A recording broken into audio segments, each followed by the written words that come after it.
So we're we're a week after, well, not a week, like a few days after the ending of the Acolyte, and I think it's time that we should kind of discuss the entire season now that we've had our individual thoughts on different episodes. Yeah, I mean we literally just added the three episodes of the last three episodes of the Acolytes, and also one fail stream where we only talk about episode one of the Acolytes. So there's still a lot we haven't break down, even though we talked about a lot already. Yeah, so this one will be a little bit more about this will be more broad in terms of like everything about the Acolyte as a season, as some of the stuff we didn't talk about from episodes 2, 3, and 4 in particular, and 5.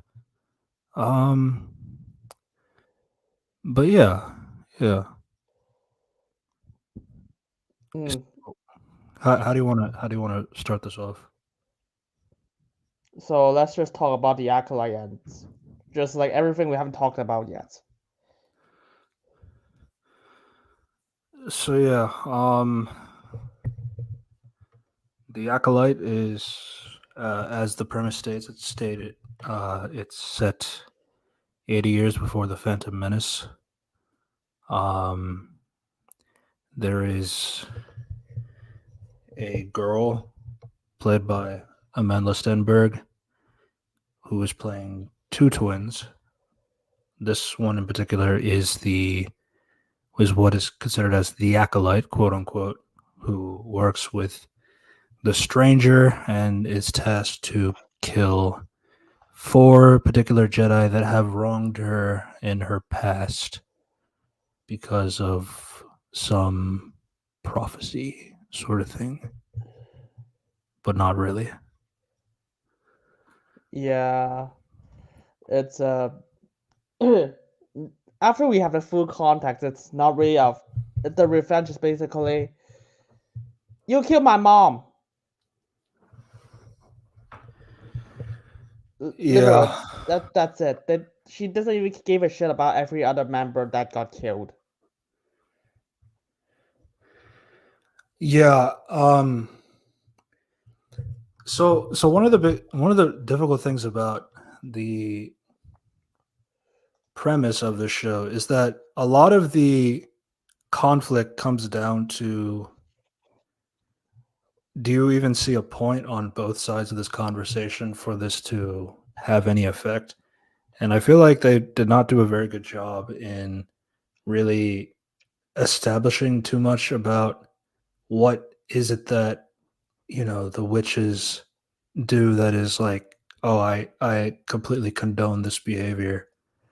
Um, and it doesn't really do that with two episodes to do that. And honestly, I still think I still think there was no reason to break this up into two separate episodes, episode 3 and 7. One, because they're too split apart, and two, I really don't know what it really benefited out of it at the same time. Like, I feel like you could have Oh, condensed all of it into that one episode, yeah. To be honest, it feels like they're just padding time for no reason. which is crazy because they have all the stuff that's in the current day that they can develop, but they don't, particularly with The Stranger. I mean, he's just some teaser for season two, I guess. Literally, they just left a line from A New Hope, like he's a pupil of mine who turns to the dark side. From Ben Kenobi. Hmm.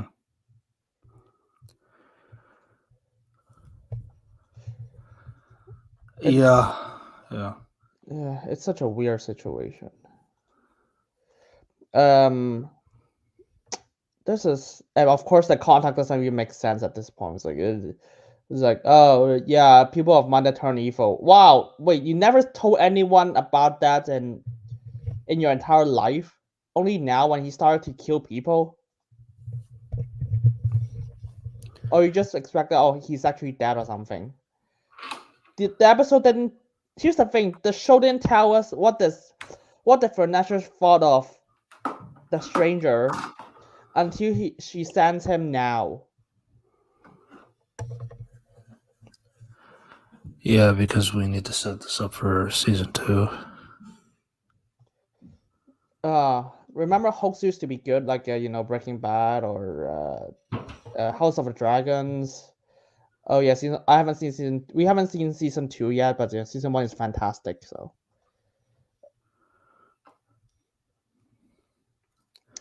uh, but so that's I didn't really include that much when it comes in the episode 8 recording because we didn't really have much to say about Supernatural sensing the stranger aside from some plot breaking problems about it. Yeah, and most of the other problems come from it. It's just like it kind of depends on what they do with her in the next season, or like whatever the next product it is that they will include these characters again. Because the open endedness, quote unquote, is kind of what I'm not saying like it's a good or bad thing. It's just more like nothing is really concrete as of right now, so it's kind of difficult to say. Especially since they're really trying to go into the um it's weird because like she's using the dead soul as a way to cover her faults as a master, having a student that fell to the dark side, and it's just easier to blame a dead man than blame yourself. So there's that. Yeah, which is like which doesn't even make sense for a character, which is like she's supposed to be a strict Jedi who doesn't have any attachment now. She's just like, yeah, I have attachments now. Low. And it's not even like it's not attachment to stranger, it's attachment to herself.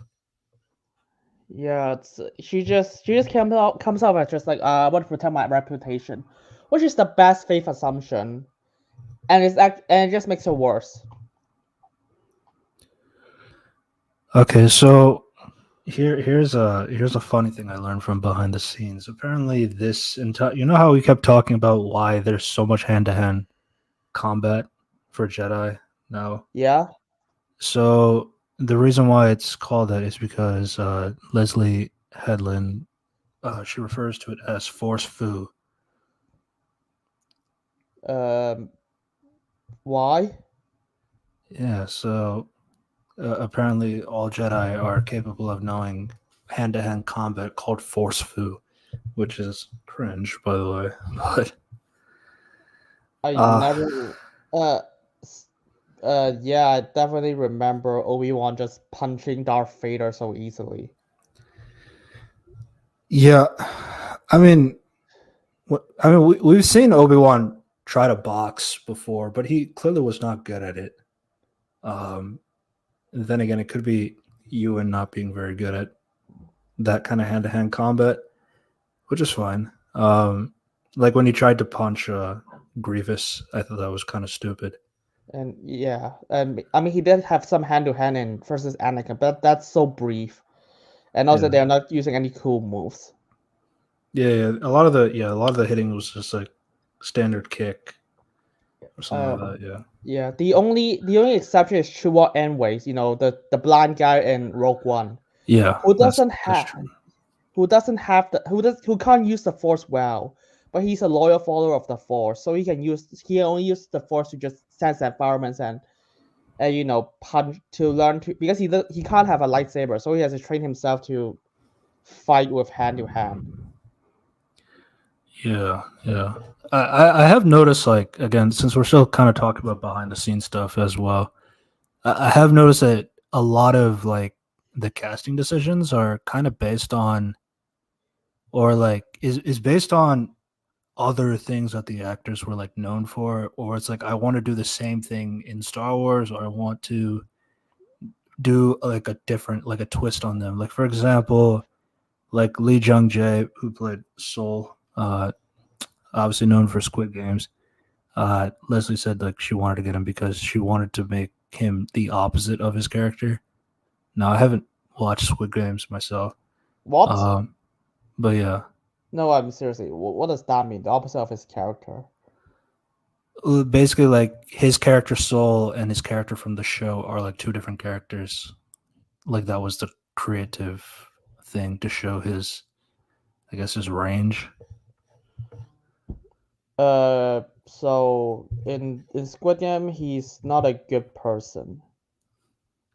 Just saying. Is he supposed to also be a not a good person in the Acolyte? Or is the opposite supposed to be he's a good person but he's framed for no reason? Yeah. That's Uh, just kind of the idea. Like he's supposed to be two different kinds of characters. I mean, they said like a lot of his inspiration was supposed to be off of Qui-Gon Jinn. which is yeah, makes sense. Because his character it's okay in some angle like Qui-Gon, but like that's only because of the actor. I do not believe that Leslie Hallett even thought of Qui-Gon when he wrote Soul. Yeah. The other one is a little bit more obvious. Carrie Ann Moss.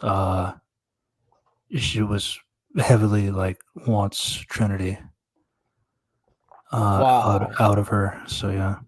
Well, you don't say. I could not believe that. Yeah, you wanted the audience to immediately feel like Indara was the most powerful Jedi in the room, uh, which honestly they didn't really do it. I mean, she killed all the witches in episode 7, like all 100 of them, uh, Which is, which is I stupid.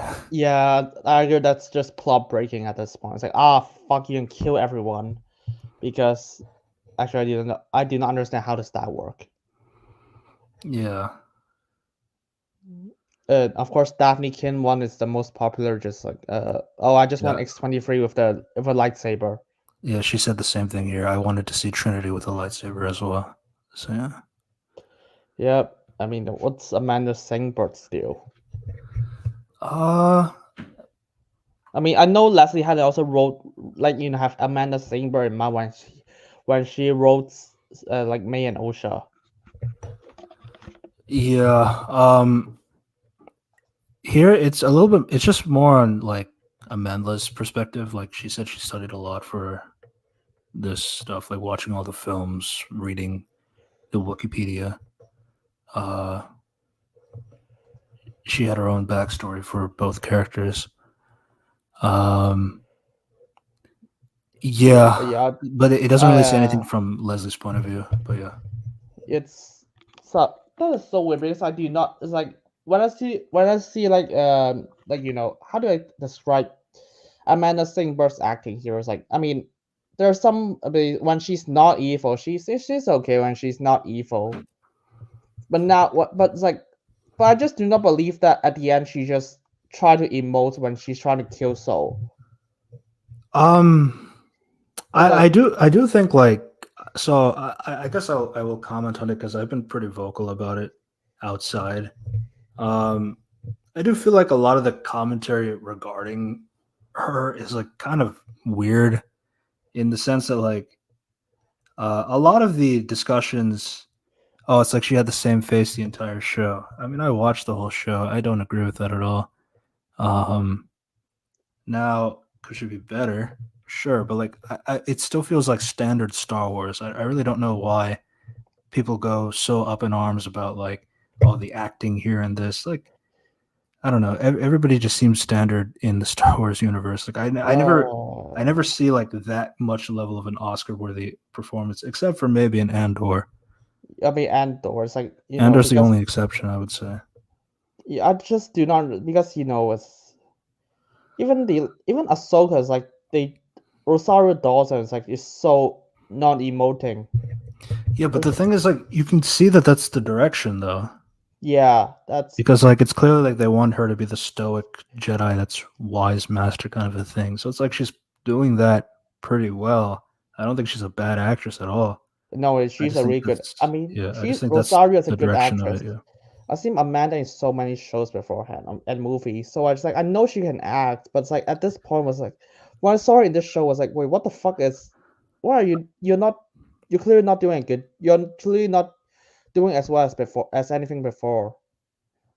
And Yeah. I've seen her in some really bad movies, like it was like Dear Evan Hansen, and it's not like she can't do like the rageful, like fanciful, rageful, seeing people she killed. I've seen the Hate You Give and Bodies, Bodies, and Bodies. Uh, Yeah.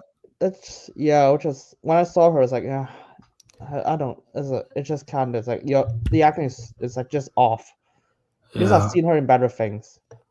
I've also I've also been saying about the whole like this entire discourse about her since the beginning because of this one interview clip that was from 2018 about the hate you give, but somebody on Twitter made it seem like it was about currently about the Acolyte, about Star Wars fans not being able to know how to cry, especially the white men. And yeah, it's not related at all. But yeah, she got a lot of shit for that, for something that Uh, was out of context.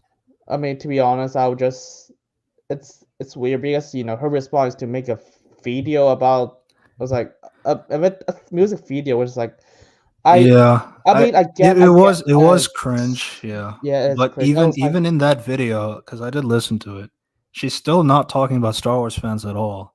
She's talking about a clip that was out of context. I was like dude you could just literally just text it on Twitter if you want to clarify instead of just like here's a video. Yeah, Uh, it's kind of a I lose lose scenario though.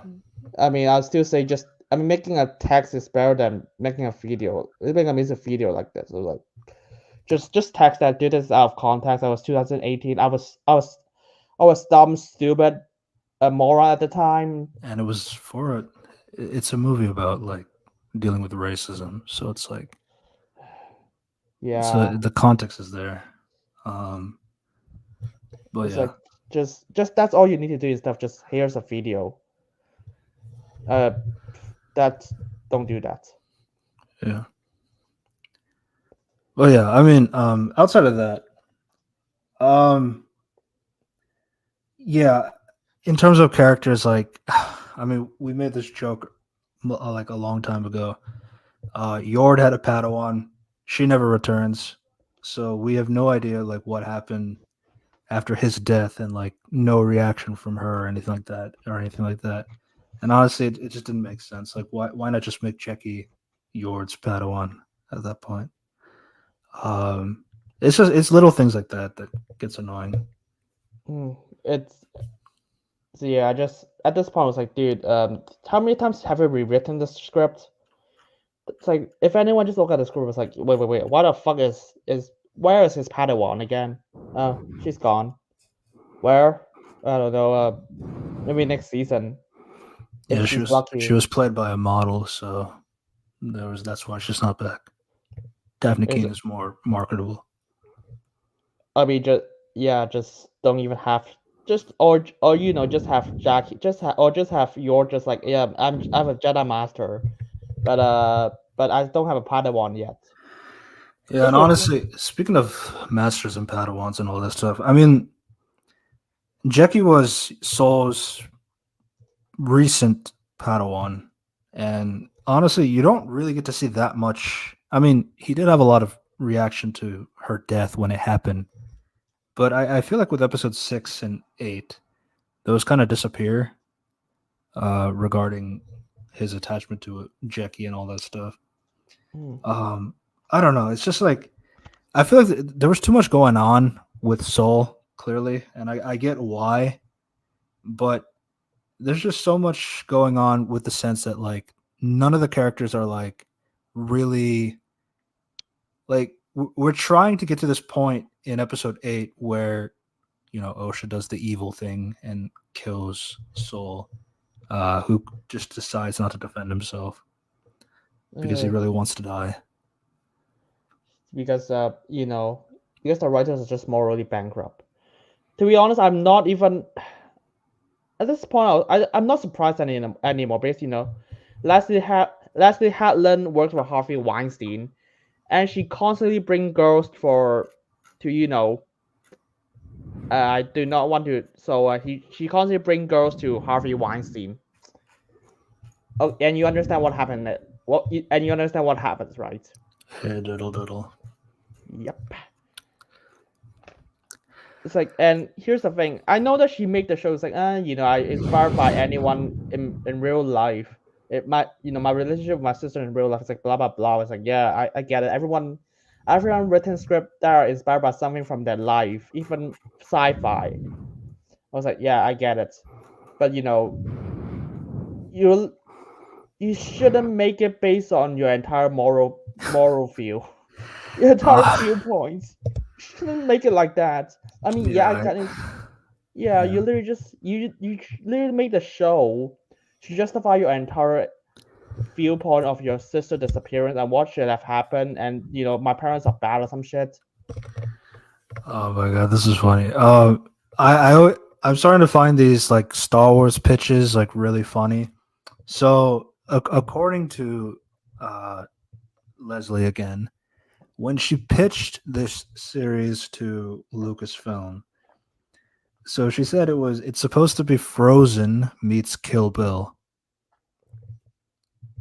That was the Uh, pitch. so uh, great. What are the frozen elements again? Someone just saying let it go, or they just shoot ice.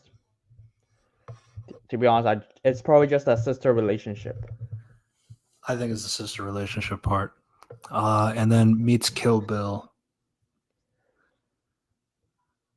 Uh, I mean, cool. Revenge. I get it. Don't get me wrong, I get it. But like, Kill Bill actually makes sense, and we understand why the the female protagonist actually hates Bill. And Bill is not justified. It's kind of twisted because in Kill Bill, the bride and Bill actually has a father surrogate father relationship, and he clearly cares about Bill, but at the same time she doesn't want her to get married and stuff, so she just kills her for the greater good, so she can't settle down. I mean, to be fair, I don't haven't seen it for a while, but that's what I Yeah. remember. I mean, his staff is not treated with. It's not his staff at the end is just try to explain why he does everything, and it's not, and he knows that she's not gonna forgive him, but this is why she does it. And even after she kills him, she still feels sad about it instead of just forgetting it the entire time, instead of just forgetting it. And she still takes care of Bill's daughter. That's the thing. This is kind of like my thing about like pitches in general. It's like why is it that like when we do Star Wars pitches, for example, like it's always like let's think about the stuff that people know and like let's see, oh, it's like this mix, it's like X and Y is at the same time, something like that. Like Skeleton Crew is about what if we do Star Wars but the Goonies, which is like, I mean, I guess it gives like a preliminary idea as to what the story can be about. I don't know. It's like, why can't you like pitch like, why don't the Acolyte being about like a somebody who works in the Sith and is trying to go through like this case against the Jedi, as we try to uncover like what is the reason for this. I feel like that sounds like an interesting pitch too. Not that it happened, but I don't know. I guess it's something I don't really understand. It's of course there's like because Leslie Helen has said she changed the entire story of the Acolyte because she really loved Manny's performance, so she changed the entire story. Yeah, imagine George Lucas in 1977 saw James Earl Jones' performance as Darth Vader. It was like he loves it so much, so Darth Vader doesn't have a helmet the entire time. He's just butt ass naked, try to fight people in with like six packs. Yeah, and so we don't have the "I'm your father" twist "I'm your father" twist in Empire Strikes Back, and the amazing characterization of Luke and Han and Leia. Yeah, yeah. There's a little bit more. I'll just kind of like read through it. Headland wanted to explore the Star Wars franchise from the perspective of the villains. We didn't really do that. No, I mean she just tried to justify her viewpoint. Yeah. She felt the High Republic era would be the best point in the timeline to do this because the Sith, who are the villains in the films, are considerably outnumbered and in hiding during this time. I mean, that makes sense in hindsight. Um, Lucasfilm also wanted to depict the time period on screen after recently launching a publishing initiative set in the era, and because they wanted to explore new parts of the Star Wars timeline away from the films and other series. Hedlund noted that The Acolyte was the earliest point in the Star Wars timeline to be seen in live action at this point. She wanted to address some fan criticisms of the Star Wars films, such as how did Darth Sidious ascend to power without the Jedi knowing? How did we get to a point where a Sith Lord can infiltrate the Senate and none of the Jedi can pick up on this? What went wrong? So I'm what do you serious think about about this? I'm serious about it. This makes more sense if you say the show takes place in the Clone Wars. Because the Sith are well known at this point, and and you at least you have like several more suspects, and the Senate is actually a factor about, and the set and caring about Senate's viewpoints actually makes it's valid, and you don't have much Jedi or troops to spare, so you only have a few of them to just investigate this case, or to be honest, they should just a few stormtroopers, clone troopers. I mean. Yeah, but honestly, like the entire thing about Jedi, like putting up a lot of numbers and they're all dying so quickly. I mean, that's kind of like in Attack of the Clones, there was 412 Jedi that died in to save Anakin and Obi-Wan and Padme. Um so yeah, 412 Jedi died that movie. What? Yeah. Yeah. I mean, the only way I can explain that is like they try to save this, they try to kill Count Dooku and save the Senate, which is like yeah, good. You don't, but at this point, none of them have to. They only have like one Jedi try to attack Count Dooku, actually two, Mace and some guy who got shot by Jango Fett. Yeah. Another just jumped down the battlefield. I mean, the whole Darth Sidious like infiltrating the Senate without people knowing. I mean, again, that kind of goes back to that discussion that we talked about before, how there was like a bit of a explanation, I guess, from lore. I guess so it wouldn't really be too much sense if you were looking at the movies alone. With like Sidious, Darth Bane, and Darth Plagueis taking up different aspects of,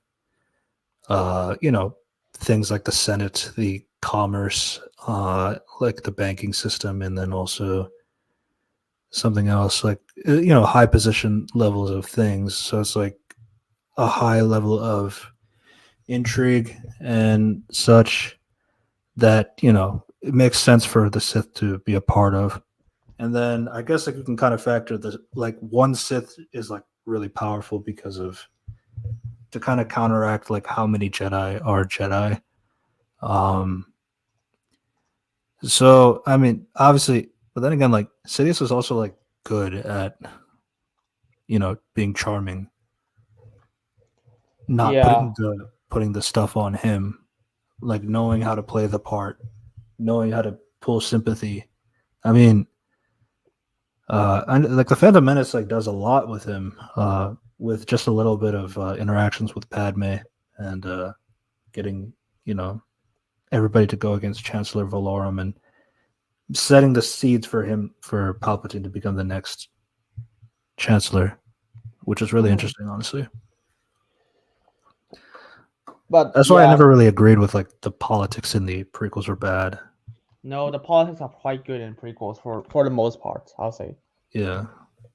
I mean, it's just it's just the plot problems are just the plot problems and some character moments just like no. Yeah.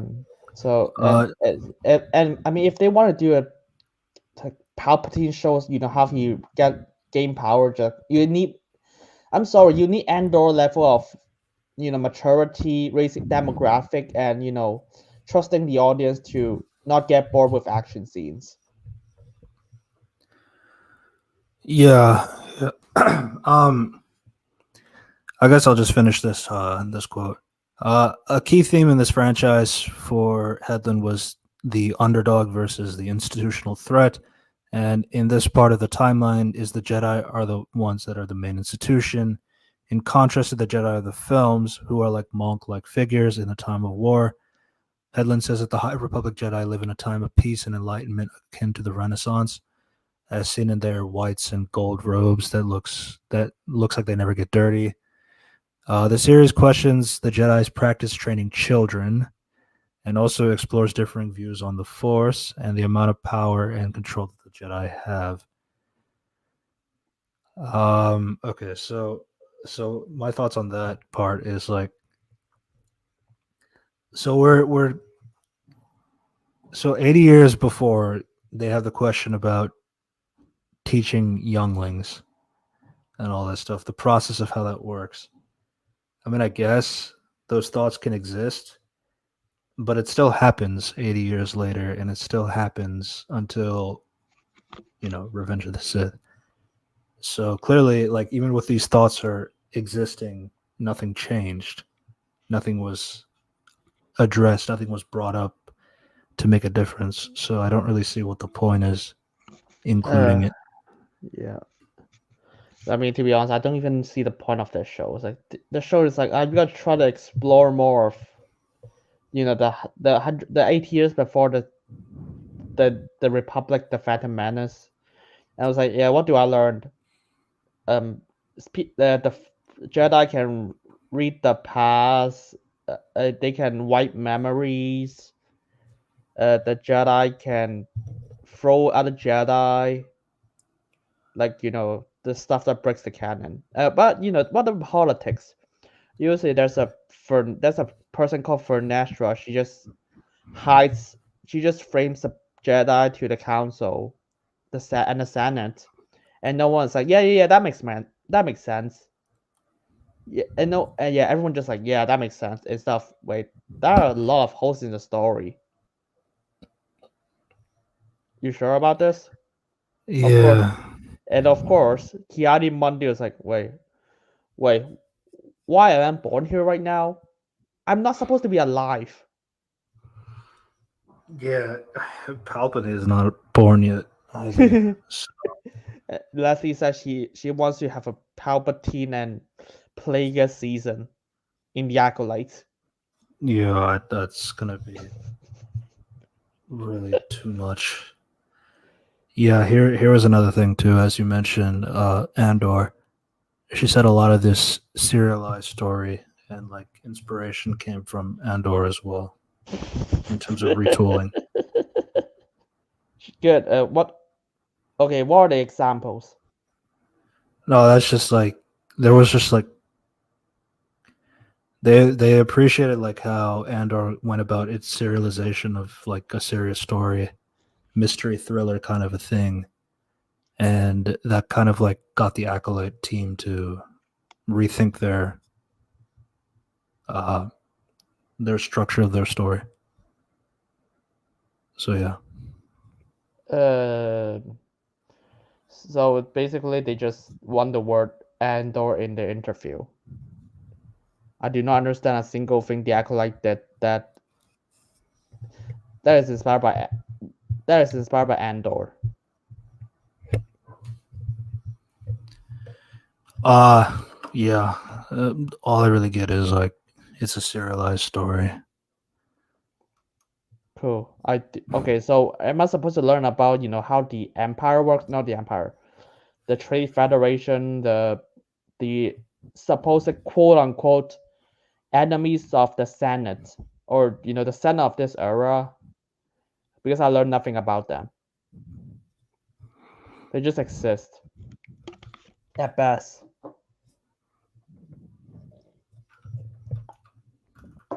Uh, because Andor actually have Mon Mothma's point of view of her how she has to fund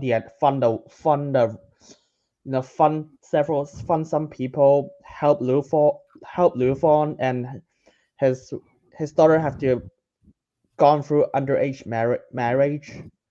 and how she should be, and why she should, how the Republic without the Empire noticing her, stuff like those, which is really cool, by the way. And Acolyte didn't do any of those. Yeah, I mean, so by the way, I guess like just to kind of give a statement, we're not the kinds of people that says the show is bad because it's the Wokalite. No, of course not. Yeah. So I To be honest, honestly, I feel like discourses it, nowadays is just like, oh, it's bad. Oh, it's bad because it's woke. Like that's just gonna happen forever. Anyway. yeah.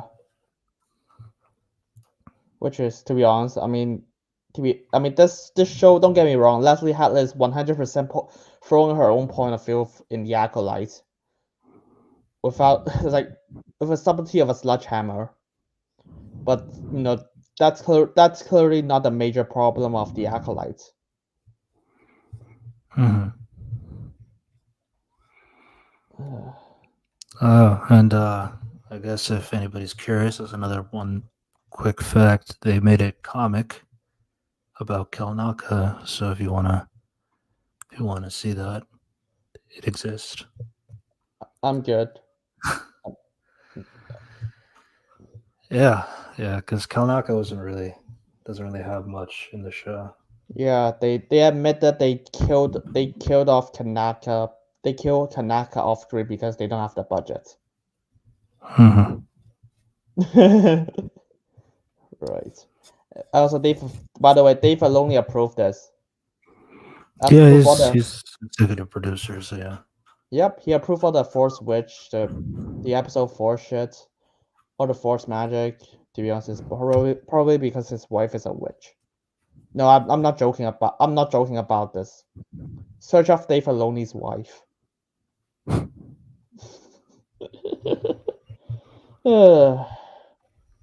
And yeah, the future of Star Wars looks bright. Yeah, this is really difficult, man, because like I feel like when it comes to particular things, I have to question as to, for example, Skeleton Crew. I think it'll be pretty. I think it'll be okay, since John Watts is involved in that show. But like, it is something that I have to think about. So Jude Law is playing a Jedi or a Force at least somebody that's Force sensitive, and there's a bunch of younglings in that are happening that are there, and this is set after Return of the Jedi. So it's just like the question: is it another Jedi that could have been around during this time? Is he too detached? That's why he's not around with like Luke Skywalker and Ahsoka. So it's things like that. Whenever you keep trying to, at the same time, it's like you don't need to keep doing Jedi stories, man. I mean, that's kind of the thing. Star Wars just learns a lot of wrong lessons. I mean, because Ahsoka is so successful about Episode 5. Anakin returned, and he favored, and everyone's like, yeah, that's what we wanted. So let's throw Plagueis here. Also not Clone Wars, Solo bombed. So because of the recast, so that's why we should never recast again. We'll just de-age our actors with AI and all that stuff, deep faking. I mean, because everybody loved it in Mando season 2. Yeah, of course. But the only reason why Kenobi bombed is because we recasted Leia. That's definitely the reason. I actually heard how the Kenobi script is originally gonna be like. He's gonna team up with Cody to do something. I don't remember. It's like but the pitch will also have Reva, but she's gonna die, and he's gonna team up with Cody to fight Reva and some Empire stuff. I don't think Darth Vader is in the movie. He shouldn't.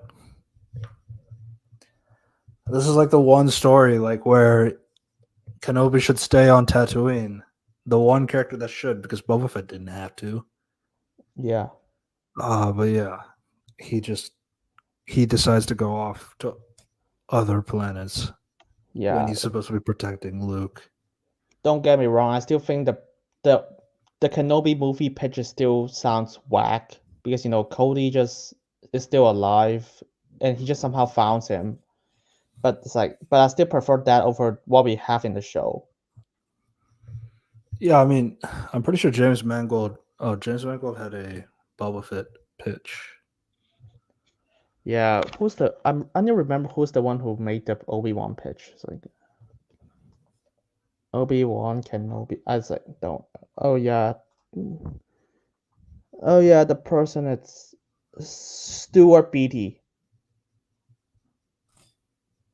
What's he known for?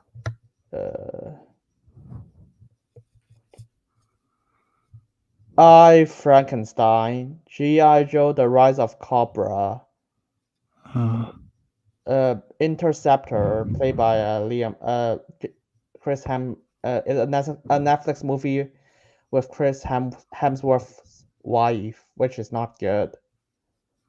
Uh, the other stuff you mentioned weren't good either. Yeah. So yeah, it doesn't sound good. It's still better than Joe B. Howard, who made uh,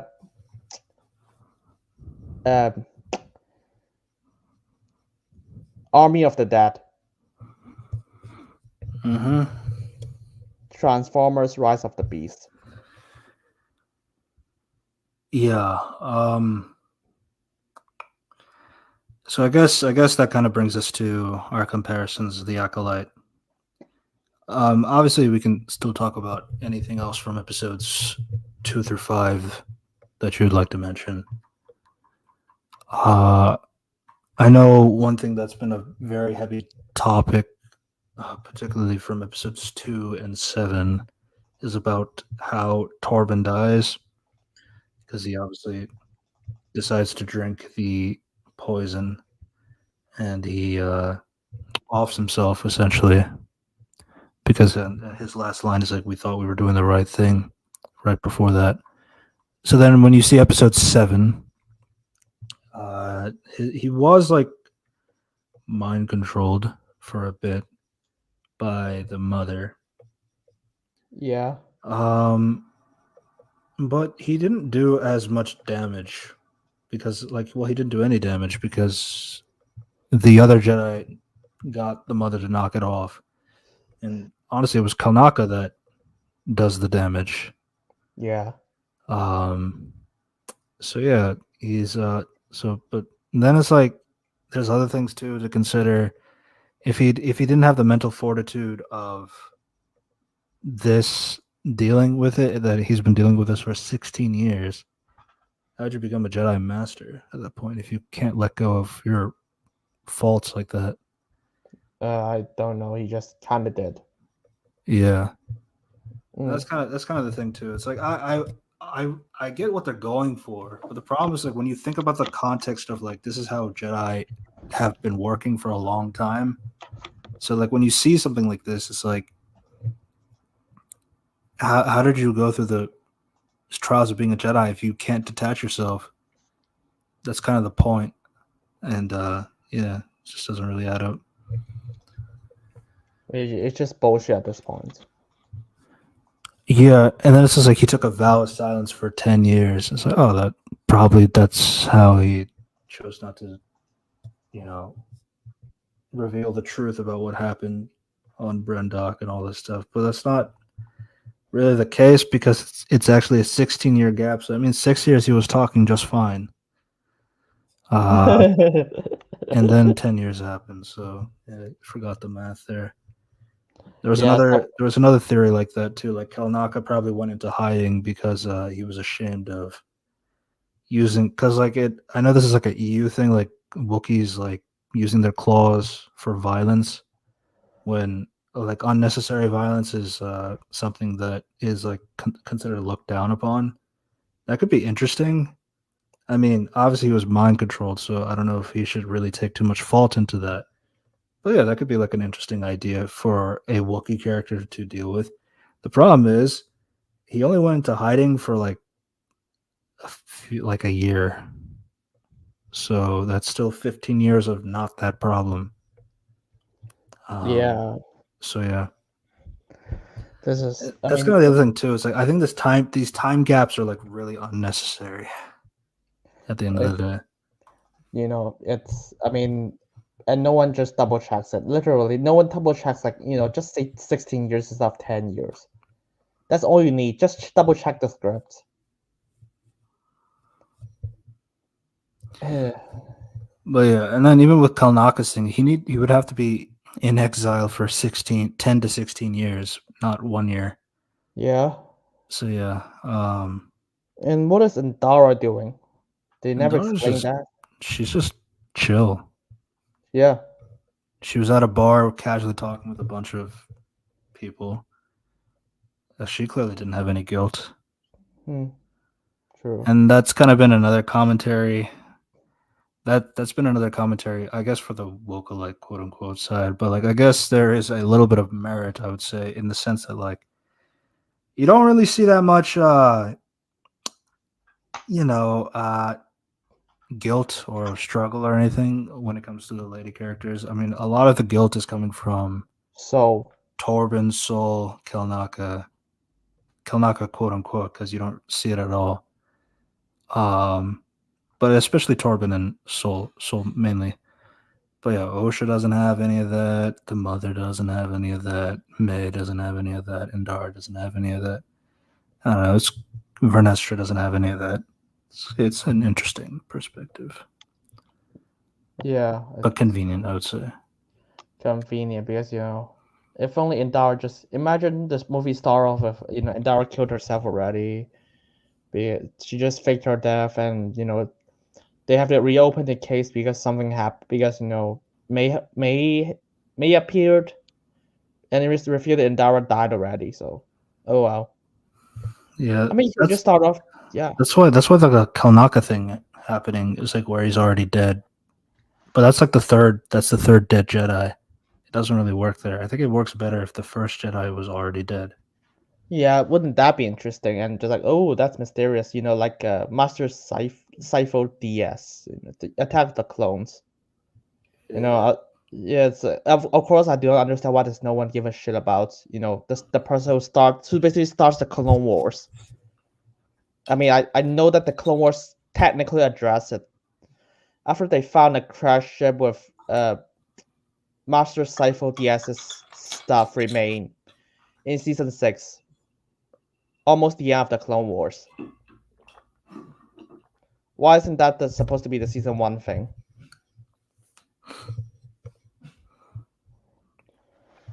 It's so weird. It's like if they just start off, yeah, and everyone, of course, the entire galaxy was like, yeah, that's the person who did it. Oh, actually, it's not that person because it's a galaxy. And but even though she's not the one who did it, she's also she knows the person. She's related to the person who did it, which is contrived as fuck. Yeah, she also knows where all these Jedi were. Torben was on Olega. Oh right. Indar was on that planet. Oh But fuck apparently, yeah. because the stranger knew all these locations, How does he know that? Yeah, I they guess literally it's never. because he was a Jedi. I guess there's a little bit of leeway. Kilnaka, he said that was a little harder to find because he went into exile. But then again, that still kind of questions like how long has the stranger been evil? I Yeah, don't know that either. I mean now it's like, and the thing is, how does a stranger know that appears being she used to be a pupil? Cool. When to see the fact? Season two. Fuck you. Fuck you, Leslie. Fuck you. Literally, this is just Snoke scenario. Just like, yeah, I'm not gonna explain jack shit in The Force Awakens. But what about the Last Jedi? Oof, he's dead. Um, Yeah, and then episode 3, we kind of talked about episode 3 a lot from our episode 7 breakdown. This is like, I think like Leslie's inspiration was from Rosh Hashanah, where you see the same event told by two different perspectives. So episode 3 was supposed to be based on the perspective of the girls, and then episode 7 was based on the perspective of the Jedi. Again, interesting concept.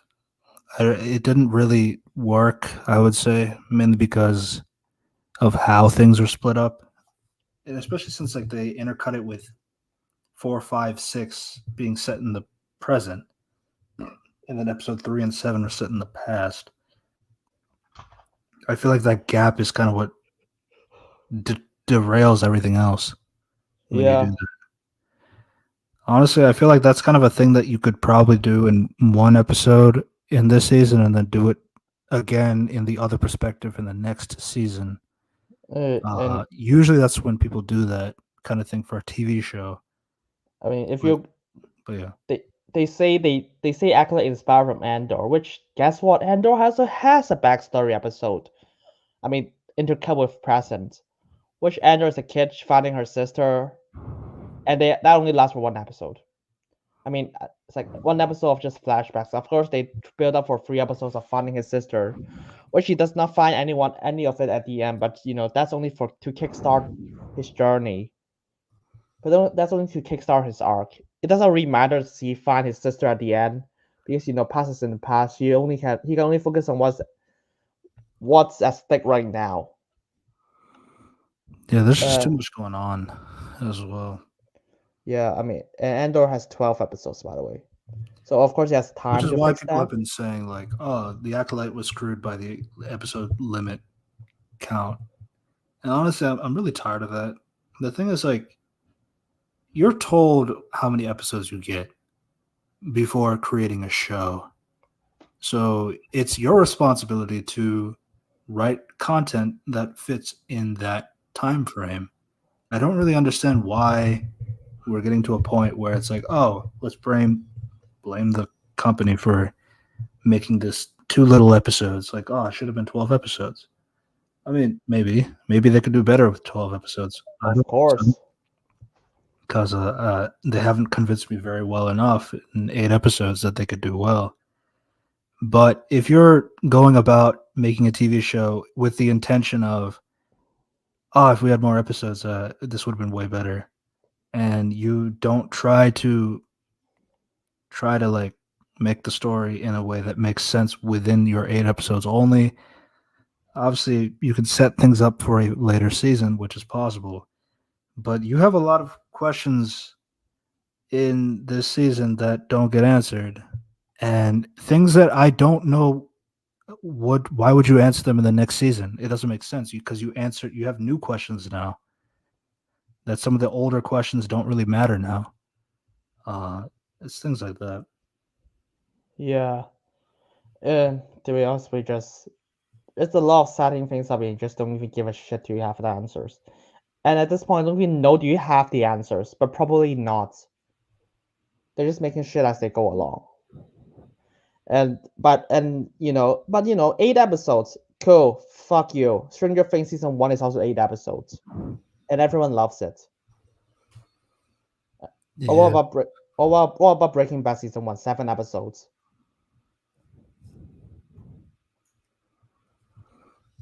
yeah, I mean, the there's a episode lot. count is really the problem. I just think they're doing a lot of ideas, but yet they're not really doing anything with some of these things. And then even if they have something, they don't really get answered. Yeah, um but yeah, but you see, it's 8 episodes. Cool. A New Hope is 2 hours. So are you gonna compare that? yeah, I don't know. I think having two flashback episodes is kind of the problem, as well. Yeah, Well, it's one of the problems, I would say. one of the many problems. Yeah, having two flashback episodes that ultimately tell a relatively similar concept, it kind of just boils down to, I wanted to do two separate flashback episodes because I wanted to do this trope of where you see one in one character's eyes and one in the other character's eyes, the same events. How are they different? But even then, it's like they don't really. It's like things that you can kind of infer from episode 3. Yeah, I could tell I could guess that like uh Sol and Indara tested May and then making his own conclusion that she was told to lie. So let me try to tell Osha not to do that. Yeah, I could gather that from episode 3. I didn't need to see that in episode 7. And that's kind of the other thing too. It's like I don't think like it does like it doesn't do like too much in the well, I guess it's not too much for Sol, but it does more for Torben since he wasn't a character in episode 2. Literally, the only thing he does is, I want to go home. Yeah, and that's the other thing too. It's and for Sol's case, it's like I think Sol is done really dirty in this show. I was like, because he just got killed at the end. None of his Padawans, his former colleagues, his former friends got any justice, and he just got killed by his former, I was like, youngling in cold blood. It was like, Yeah. wait, that just his quote unquote friend frames him for murder for no reason. I was like, what? Why would you want the character to have this fate? Don't get me wrong, I don't mind character have tragic fate because the plot stuff. No Country for Old Men, great movie. The character at the end, spoilers, doesn't have a good. The main character at the end just it's like dies in vain. But that there's a character reason for that, and every character has a reason for why that happened. Not for this show. They just flip a fuck it card. Every character just like fuck it. Let's do this. And even with this, it's like it really scrapes off like this is the other problem too, because like the episode is having May have her opinion on what happened, and then Osha has her opinion on what happened after what Sol is told, like what Sol tells, essentially. But the main problem is that May has like a lot less weight into this matter because like all Sol can say is like, yes, I killed your mother, but she was trying to kill you. And like even if May doesn't agree with that or like she misremembers or something like that, the problem is like the show already goes out of its way to show us that May has misremembered events to make it fit her narrative or to make it fit her point of view. And the problem is like I guess that kind of goes back down to like Osha and May's differences between their personalities is not very strong in portrayal, which is like, that's a different conversation. But with May, one of the key things that they showed us in episode 7 is that she misremembers what her mother said in episode 3 about how you. So the mother says that they will sacrifice a part of themselves to a greater cause, whereas in episode 7 she tells the Jedi that they need to sacrifice themselves for a greater cause. So it's like, so a part of yourself, sacrifice yourself like entirely. Yeah, these are two different things. So obviously the Jedi got like they were misinformed as to what exactly they were doing in episode 3. And obviously you can like, she's like an 8-year-old kid. So like she probably just, and that kind of goes back on the Jedi too. It's like, why are you putting so much weight into an 8-year-old's words when you adults can try and have this conversation yourselves amongst the other adults? I'll just read their mind. Yeah, literally everyone they literally just forget everyone can read minds now. And it's by the I hate that power, but and after finishing the show, I can safely ask, how did May go off the planet? How did the stranger find her? Season 2. Fuck you. Literally, I don't even know will they answer it.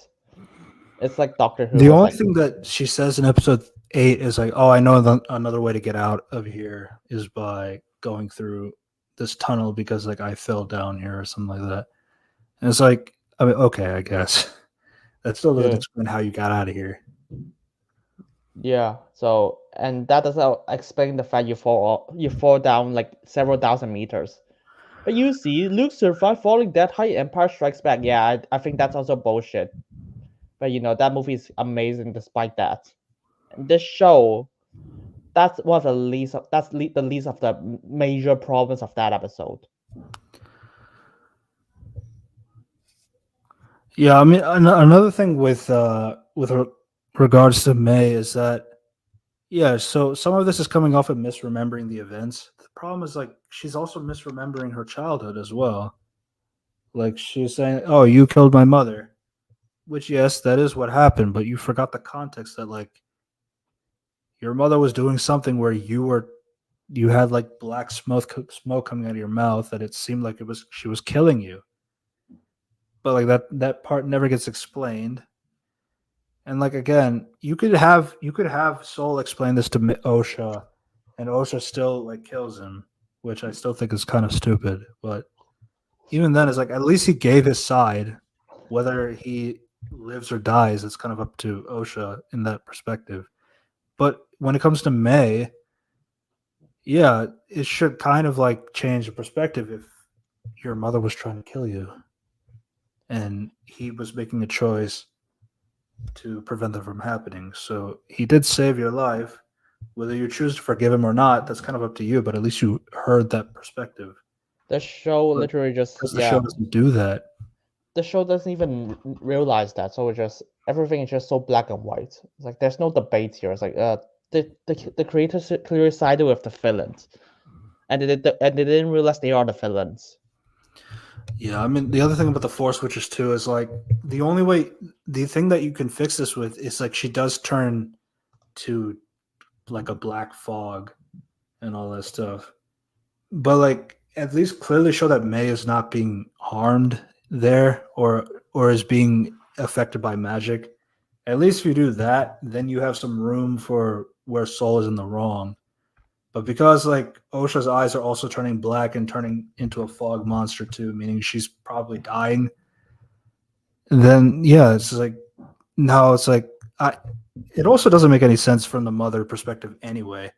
Because like she just had like this whole speech about like how she's gonna let her daughter go off to the Jedi, and that's like literally her last words. I was going to let her go. Uh, then why did you turn into a fog monster?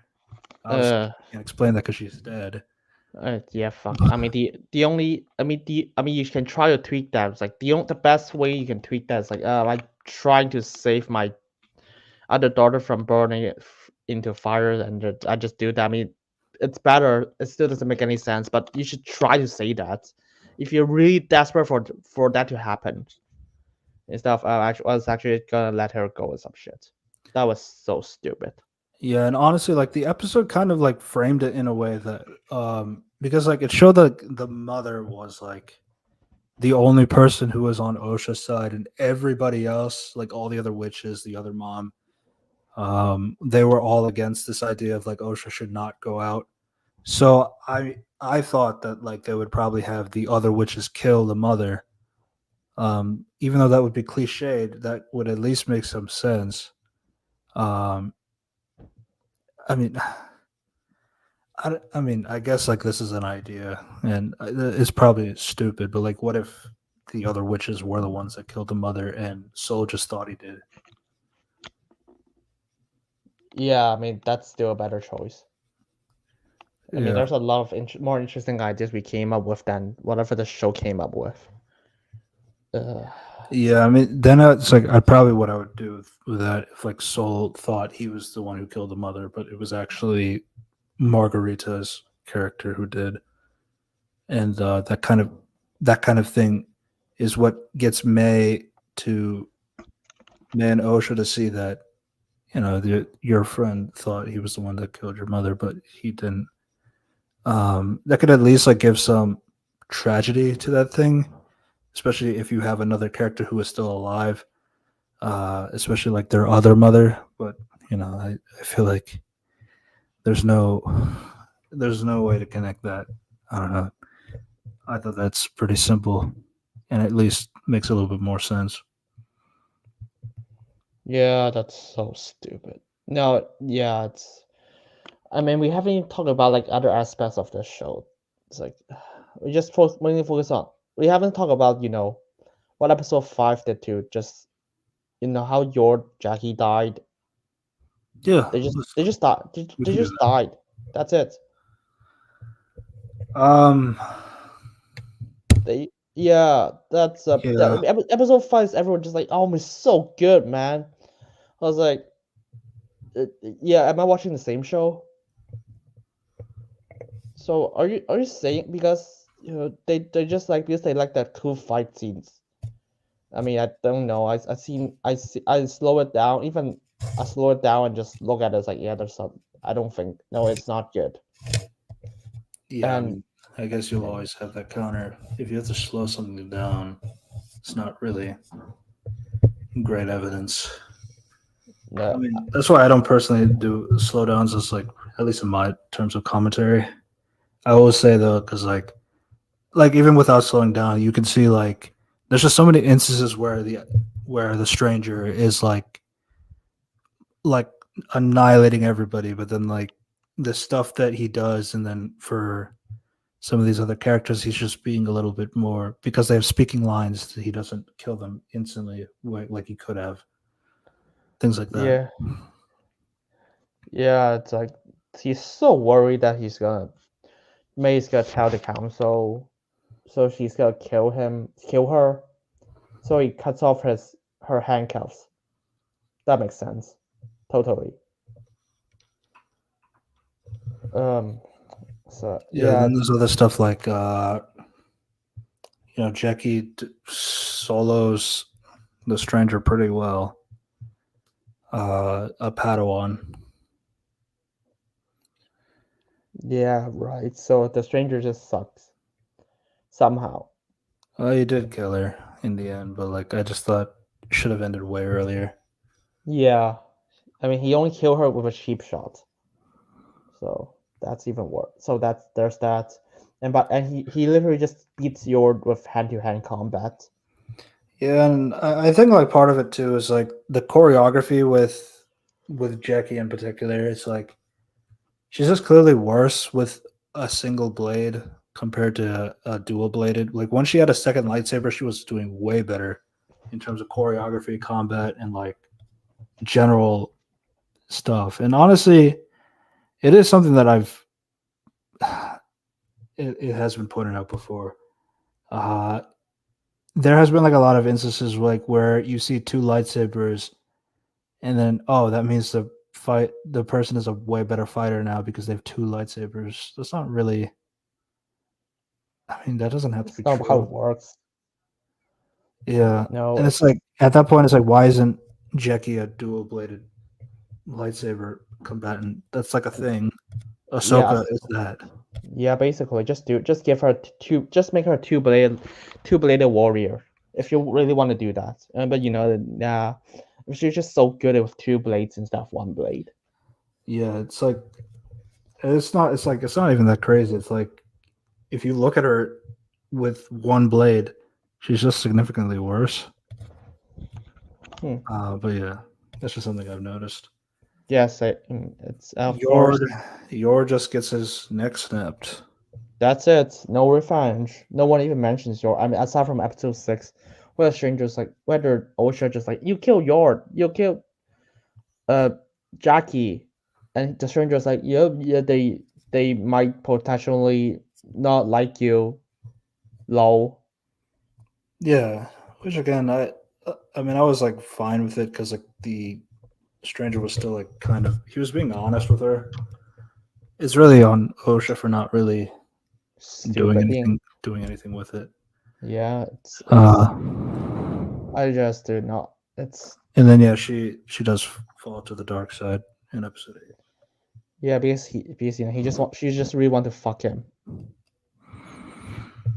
I mean they literally film a kiss scene, so but they cut it out. They did for the Acolyte. Yeah, apparently so. I mean Leslie said that. Because I thought it was about Twisters. Because that had a similar thing. Yeah, I mean, they released the image for that one, so.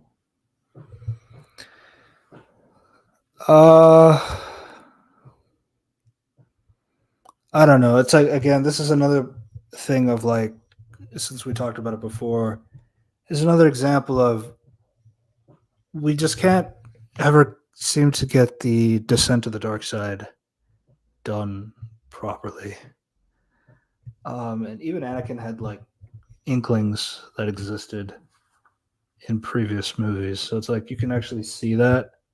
OSHA OSHA, everything happens in one episode. Because let's be honest, in episode 6, she's just listening to what the stranger is saying. She's not really combating anything he's saying either. So that's pretty much it. I mean, you have like some back and forth, but really, she's just listening to what he's saying. Episode 8 is really the only episode where there's a attempt to show a descent, quote unquote. But like even that, like she doesn't really descend. She's just there. Yeah, she just heard her mom got killed. That's it. Yeah. I mean, it's like watching Legion. It's like, oh, what does she want to kill the main character now? In the last episode, when there's not much hints to us at the beginning, because you see the evil character tells her that he might be evil, and he did some bad things, and he actually enjoys it, maybe. And that's in Legion, by the way. That's actually worse than you killed my mom. So yeah, it just reminds me so much about like, oh, they just took everything. They just took everything from face value and didn't question anything.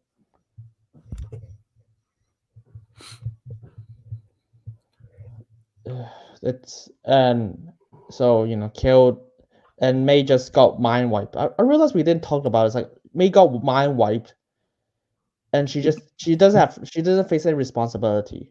That's it. Yeah, we did talk about it. Like, yeah, it's like her mind was wiped. She only has the memories of when she was 8 years old. Yeah, but Meaning she just cut out like 16 years of memories. yeah, it's just like the show literally did not hold her accountable because they just wipe her mind. They just play off as a tragic moment. No, but even with that, it's like the thing is like, oh, where is May? She's gone. So I mean, you just see that. it's another thing where Vanestra's lying again. Yep, and So because she wants Vanestra wants May to help find her Padawan that has gone to the dark side, which I don't know how useful that information will be from somebody who has zero memory from when she was 8. So pretty much all of her training is gone. I mean, if you're going to rely on body, like memory mimicry or something like that, that's kind of cringe, but okay. I mean, I thought they got killed one of the twins because so Amanda can just play one character instead of two characters at once, which is sometimes confusing. And nah, but they didn't do that. They're just like, yeah, mind wipe. We just gotta keep her. It's like, no, fuck you, lock her in jail. They literally just lock her in jail, just torture them. Don't torture, just read her mind. That's kind of the other thing too. It's like I don't know. So you have a Sith Force user that can like remove the memories of a girl. Who's to say that Yoda can't put the memories back in her head? A Jedi Master. So I don't know. And if that is possible, that's kind of already stupid on Kymer's part, which we've already kind of talked about. Like, dude, just take her with you and put her on a different planet. I don't know why you would want her to go into the Jedi Order with the risk of like her either exposing you or doing anything of that sort. Either that or have Osha as your Padawan, your underling, and then have Osha be your bounty hunter. she's not your apprentice. A bounty hunter is still like a legitimate thing. I don't know. It's just made more sense. Yep, bounty hunter. It's like, and it's like that's. I mean, they didn't. They just have her use knives at this point. Which, yeah, the stranger. Why did you train her with knives again? If you want her to kill without a weapon, which is basically just force choking. Train her with the force instead of knives. Yeah.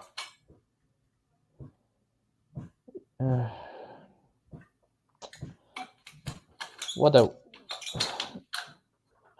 And then we got like several episodes of filler that. It's. I mean, there's a lot of just setups, quote unquote setups, but the payoff is just really lame. The bug thing in episode 4 and 5.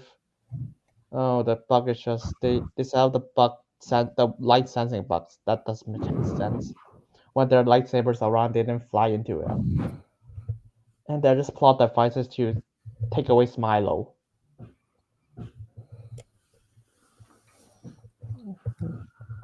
Even though to just delay him, even though Soul wanted to kill him, and Osha is quote unquote trying to kill him as well.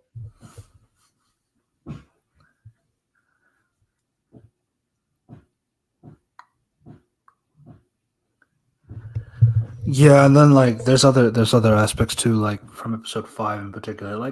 Like if you really break down the combat, like he puts like a lightsaber on Yord and all this stuff, and then Soul's first instinct is to throw his lightsaber on the ground. No, he holds a lightsaber on Osha, and then Soul throws his lightsaber on the ground, which is like I don't know why you would do that, because like you just saw that the stranger is able to literally rip somebody's neck out. Like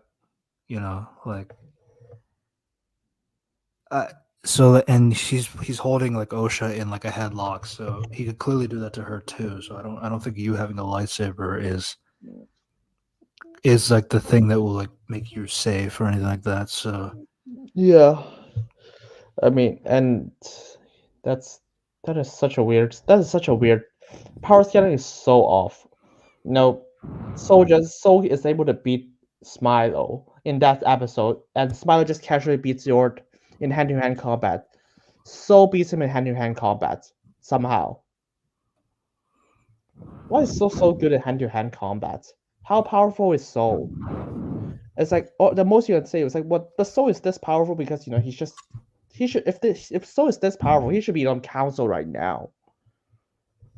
the thing is, like they say that Indara is stronger than him. I mean, I guess maybe I'm not sure, but if they're this strong, they should be on the council. It's like, and they should be just like, so is this guy the chosen one instead? Because he can literally beat 10 Jedi at once. And Oh no, because he was killed by a youngling. Sure. I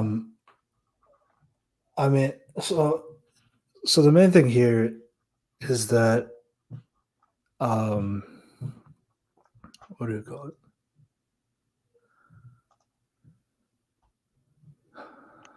With Soul, this entire combat in episode 5 kind of goes like off the rails when it comes to what does the stranger want. Is like, some may call me Sith, and he wants to kill them to keep his existence a secret, but that doesn't happen.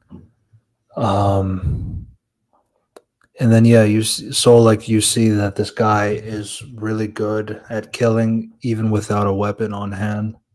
Like he can literally snap somebody's neck like Yord, and just does what he can. So he's clearly like Mace Windu, he's too dangerous to be kept alive. But I guess not. It's not the Jedi. It's not the Jedi way. Yeah. Oh well. There's that. Even though he's a living weapon. In Cortosis, no one gives a shit about Cortosis. Remember that thing? They only have throwaway line in episode 6 where it's like, yeah, this is Cortosis, absorb energy, can focus your force. Okay, that's you didn't explain anything. Okay, where that came from? How do you have that? Why is that not a thing in future episodes? In future, not future episodes, in the prequels, or why isn't Vader using Cortosis armor?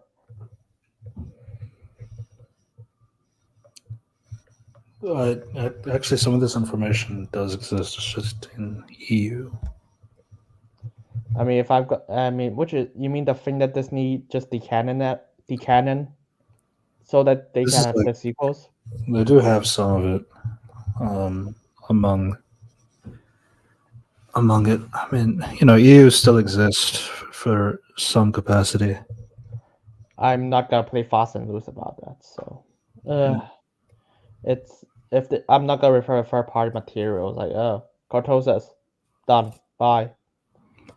I mean, I guess I mean, the only thing I could say though for that is like I don't think explaining where you get it is something that somebody that's evil would explain. Why should I tell you? of course, yeah, of course, yeah. That's of course. To be honest, at this point, just literally I just like fuck it, just have a flashback about him with a plague. It's just like, oh, I got this is cortosis. It's made from the dying star, so no one can find this ever again. I mean, I know what I said is so stupid, but at least that's an explanation.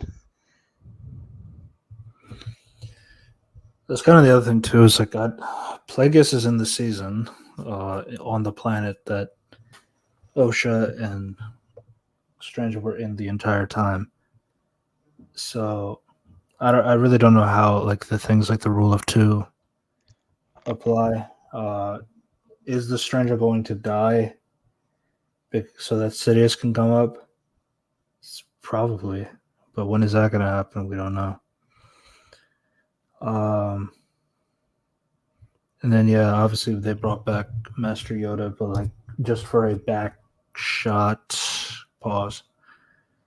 For the last scene in the episode.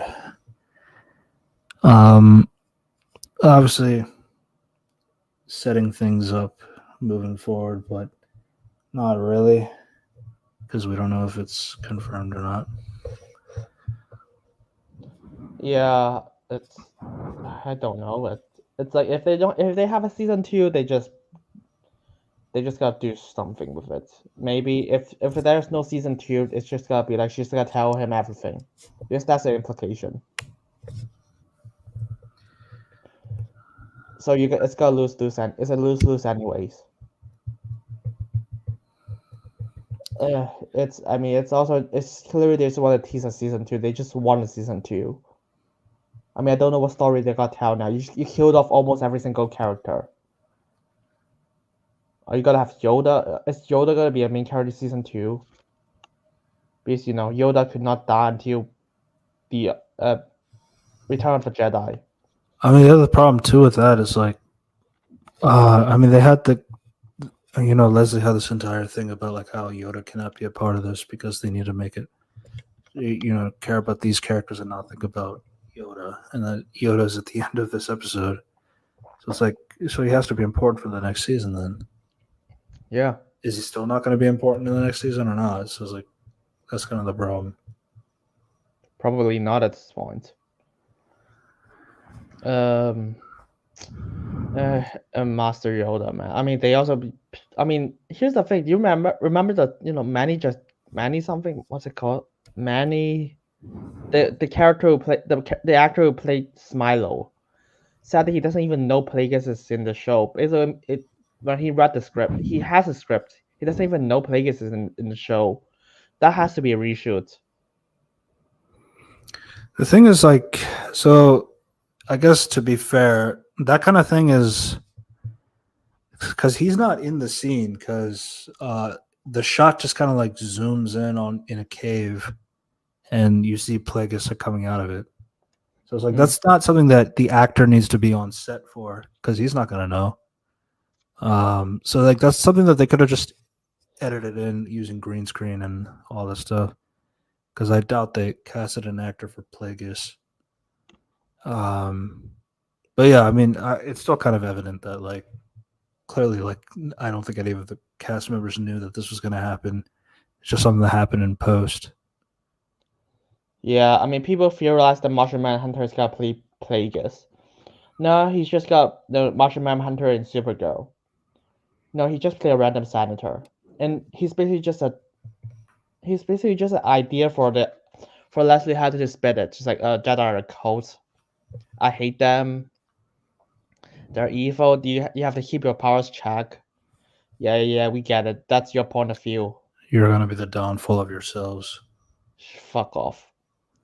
I mean, it's not even the noble intentions that kill the Jedi. It's because Palpatine controls the war and he manipulating both sides. So that's the downfall of the Jedi. It's like if you watch the prequels, fuck you. Yeah, honestly, and then the power scaling, power differences, power levels, all this stuff. It's just really bizarre. Like Saul is like able to keep May in check in episode 2 like really easily. Hold her in the force and all that stuff, but she can like strip the lightsaber out of his hand in episode 8. Yeah. And I just rewatched the scene. I rewatched the scene of like, Osha bleeding the lightsaber. Do you notice she actually touched the kyber crystal? So technically, yes, because Soul's lightsaber was split compared to a normal lightsaber thing. I think it was because of the contact that Stranger did. Yeah. It's just that No, Soul's one was the one that cut his entire lightsaber, whereas like Stranger only cut like a portion of it, which made it exposed, and that's what's supposed to explain the kyber crystal bleeding.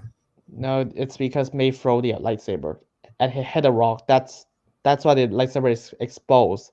And Osha touches the kyber crystal. I was like, wait, why isn't your hand burned? If you are touching the kyber crystal. I'm pretty sure they can do that in the Clone Wars as well. I mean, I don't know because I need evidence about that. And the only person who can do that from the Clone Wars I remember it's the Force gods. It was the younglings. Like they had like a whole episode of the younglings looking for kyber crystals. Oh no, but they didn't touch it when the lightsaber is activated. So they have to. It's like, wait, what is that? How does that work? And I've seen Rebels. The kyber crystal thing is literally used to power the Death Star. Yeah. And yeah, that I'm not even gonna mention that shit because that's so stupid. I think that was previous knowledge as well. Kyber crystals powering the Death Star, at least the laser. I don't know. It's but that's a thing. So and no one in the Rebels just gave a shit. It was like, wait, what the fuck are you doing? What are you making the kyber crystal for? I mean, I guess it technically did. Before there used to be like a whole synthetic kyber crystal for red lightsabers because naturally kyber crystals are used for good, but like anybody that has like evil enough, they can like corrupt the kyber crystals life energy or something like that. Yeah, but making it red. In Anakin's case, like obviously in 2005, this rule didn't exist. This was a thing created in 2017 for EU. But when it comes to Anakin's case, like his lightsaber wasn't exposed, like his kyber crystal wasn't exposed. So there is that kind of thing where Anakin didn't really touch the kyber crystal to change its energy to make it red. So that's kind of the explanation for that. Which is, I do not believe that because the force doesn't really need you to touch things. So that's, yeah, that is so. Which is like, if you gotta change something with the force, you don't even have to contact it. I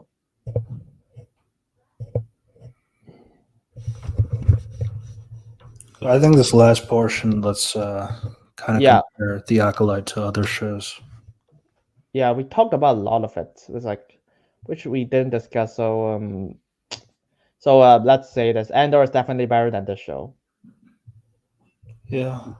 Yeah, that's it. So that's the easiest to clear out. So let's just compare it to Mando, Boba Fett, Kenobi, and Ahsoka.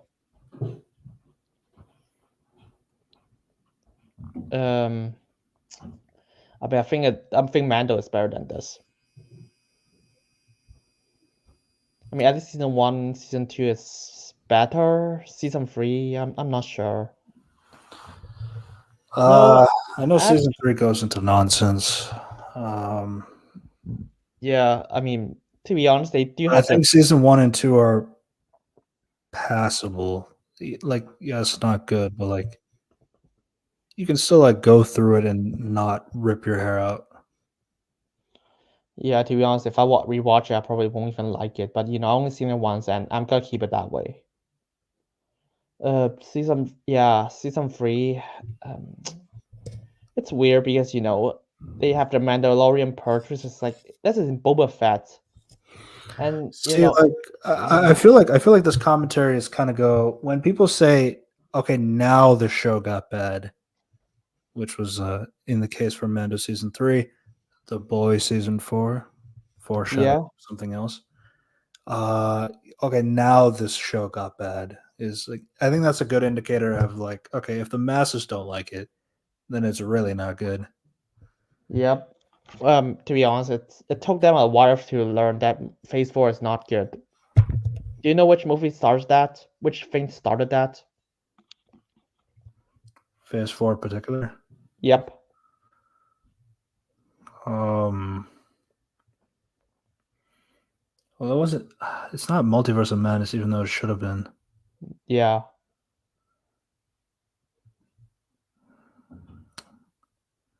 I mean, Black Widow. No. It's not Black Widow because people knew it's a prequel. Hmm. It's the one. It's She-Hulk. Now this go. But even then, it's like She-Hulk has a lot of fans too. Yeah, but no, but everyone just kind of dunks on it immediately because it's so aggressively, it's so aggressive. Just like it's and people and the showrun is so spiteful, and then what comes after it's For Love and Thunder, which is also spiteful. No one likes it, and then Phase 5 happened. It took them 2 years to realize, oh, actually, Phase 4 is bad. It's like it took them 2 years to say, oh, now it's bad. Which for us is like, okay, it's bad before that.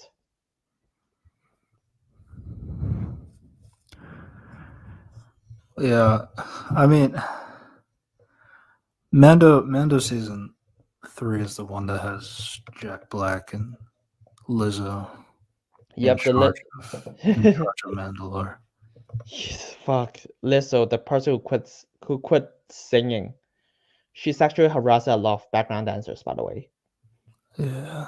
Hey, and Jack Black, the person who literally have a band like a few days ago said, just kill the president. Don't miss next time. On stage.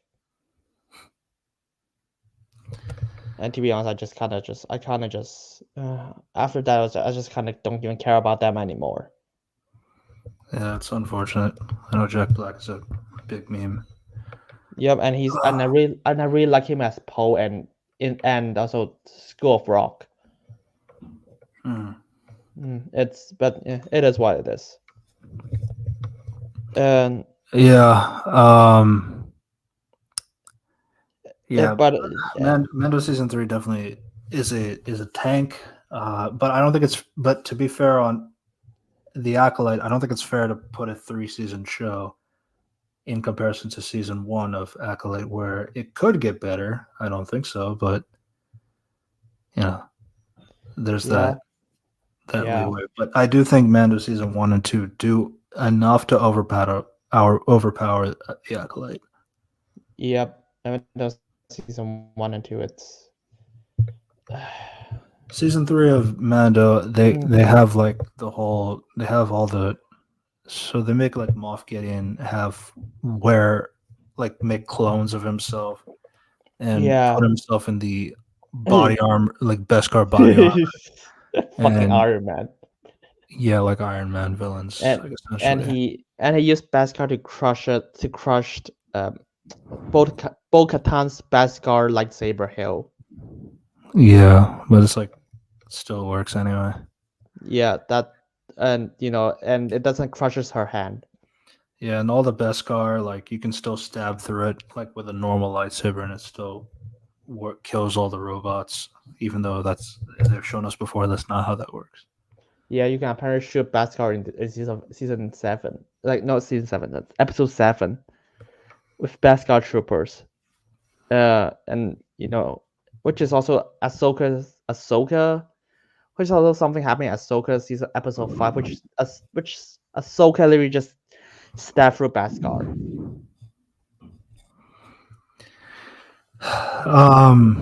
Yeah, I mean that kind of brings us to Ahsoka's comparison. Okay, so you haven't seen much of Rebels. I seen all of them. So I would say this: all the characters are ruined, and it's made for Rebels fan. Cool. I know what the space well is. I know what the world between world is. I know who the Ghost Crew are. Oh, I know who Ezra is. I know who Thrawn is. Good, and they didn't, and none of that makes any sense in the Ahsoka show. Isn't like Ezra like? I guess Ezra is the better handled one. Oh, the best handle one. Actually, no, Chopper is. Well, yeah. Yeah, Ezra, it's one of the the least of the evils. Hera wasn't awful, but like I mean, you still have that whole like you brought a 10-year-old War. to a war. That's like the most I would say. Yeah, I mean, she also said like, if you are a general, you can defy orders. Cool, fuck you. And and then there's Sabine. It's like Sabine handed the thing that is gonna destroy the galaxy, which is like bullshit. If you've seen Rebels, Sabine hates hates Thrawn so much, hates Thrawn, and she literally and the galaxy and Thrawn and his army literally try to destroy Mandalore. Not Thrawn specifically, but some people Thrawn commands try to destroy Mandalore, and almost killed her family. Yes, but have you considered that I met Natasha, so she did nothing wrong? But I didn't met her, so I'm gonna complain about it. Natasha, you did nothing wrong. Yeah, you did nothing wrong, but the character is. But yeah, I mean, to be honest, even if I do feel like in terms of presentation, I think Ahsoka does a better job in terms of presentation of its material. I do feel like it was a little. I think it was more watchable. I would say. That's so weird because here's the thing when it comes to Ahsoka, 80%, it's not 80%, maybe 70% is just nothing. So I can't criticize that. Relying on nostalgia. Yep. I was like, oh, I know who Ahsoka is. I seen Rebels. Thank you. I know And Anakin. dude, nope. And apparently Sheev Talk, who read all the EU and book stuff, said Ahsoka and Sabine's relationship doesn't exist in the books. So it's Hu Yang. Even he is confused. So I was like, it's like for me, it was like, yeah, even I'm even more confused if that's the case. Yeah, I mean, I feel like I know about Ahsoka's original death back in season 2, I think. Yeah, that's a great death. Yeah, and then they found a way for Ezra to bring Dave Filoni's original OC back, using the World Between Worlds. Fuck that. Yeah. And no, you also have to watch Rebels to sort of understand what the world between world is, which is also bullshit, by the way. I do not recommend people watch that. And if you watch Rebels, you know that that's not how the world between world works. Yeah, I mean, then there's like other stuff too, like having a hyperspace ring with like 7 hyperspace drives. I think that can take you from one galaxy to the next. But at this point, just say you need a billion hyper. Okay, not a billion, a million hyperspace devices to unlock it, which is like which is better than 7 of them. Just say a Yeah. million. And then Yeah, like more uses of the force witches, like the force witches can like summon a sword from a different galaxy, which I will only give my one leeway to that is like maybe because the sword is magic but do that, but I don't know if that includes like other people, like objects from that is not magic related. I don't know about that. That's not yeah, say Talzin sword. yeah, which is like yeah. What I mean, that is so weird because they didn't explain that. If they can teleport matter, it's like, dude, why don't you teleport a force gun, a magic gun? Guns are useless in Star Wars. Fucks. Hey, remember like Morak? Morak, he's just a fart cloud. And and if the implication is that he's a zombie, I'm gonna murder people. Yeah, Dude, there's like necromancy as well in Ahsoka, yeah. which was also And in Clone Wars. yeah, and they also say it's like, oh yeah, some everyone has the force, but talent is the factor. Cool. You either have or do not have the force. As does Sabine have the force? I mean, technically, but if her force is so little, why don't you just and she can still do crazy force stuff? Why isn't everyone using the force now? That's kind of that's my problem with like there's been like a heavy reliance on like trying to justify where the force is coming from. Oh, everybody can have the force. You don't have to be a Kenobi or a Skywalker or a Palpatine to do that. That's By the way, that's Disney mindset. That's never George's mindset. That's yeah. I always thought the midichlorians made sense. I never had an issue with it. But everyone hates the Metachlorian, so it's like, no, just ignore that. Yeah, that's the part I don't understand. I think midichlorians makes perfect sense to show that why Han Solo was not force sensitive. I mean, Leia is, but at least like Han Solo isn't. Chewbacca isn't. There, Yeah. there's got to be some reason they don't have the midichlorian count. So yeah. Yep. That's one of the many Ah, things. And but and is of course is the Acolyte there's a better than Ahsoka? I don't know because Ahsoka is just a lot of filler and the stuff they bullshit it's really bullshit. But it's like at least the character in Ahsoka. Okay, if you ignore the previous connection, the characters are technically better. It's like at least they are not as inconsistent, and some characters are just bland rather than just inconsistent. Like Shin is just bland. She's just hollow entertainment, and that's all I can say. But I would take a hollow entertainment than characters who are very inconsistent. Hmm. And and about and also but also there are retcons you would not know until you saw Rebels, like Ezra and Sabine are sister relation, not sister, sibling relationship, which is bullshit if you watch Rebels because they clearly like each other romantically. Yeah, but then you see people praising, "Oh, finally a platonic relationship online in Medium," because like we're so tired of seeing men and women relationships when you can just have men and women friends. I mean, you could still do that with other characters. Uh, yeah, I don't yeah, that is such a weird situation.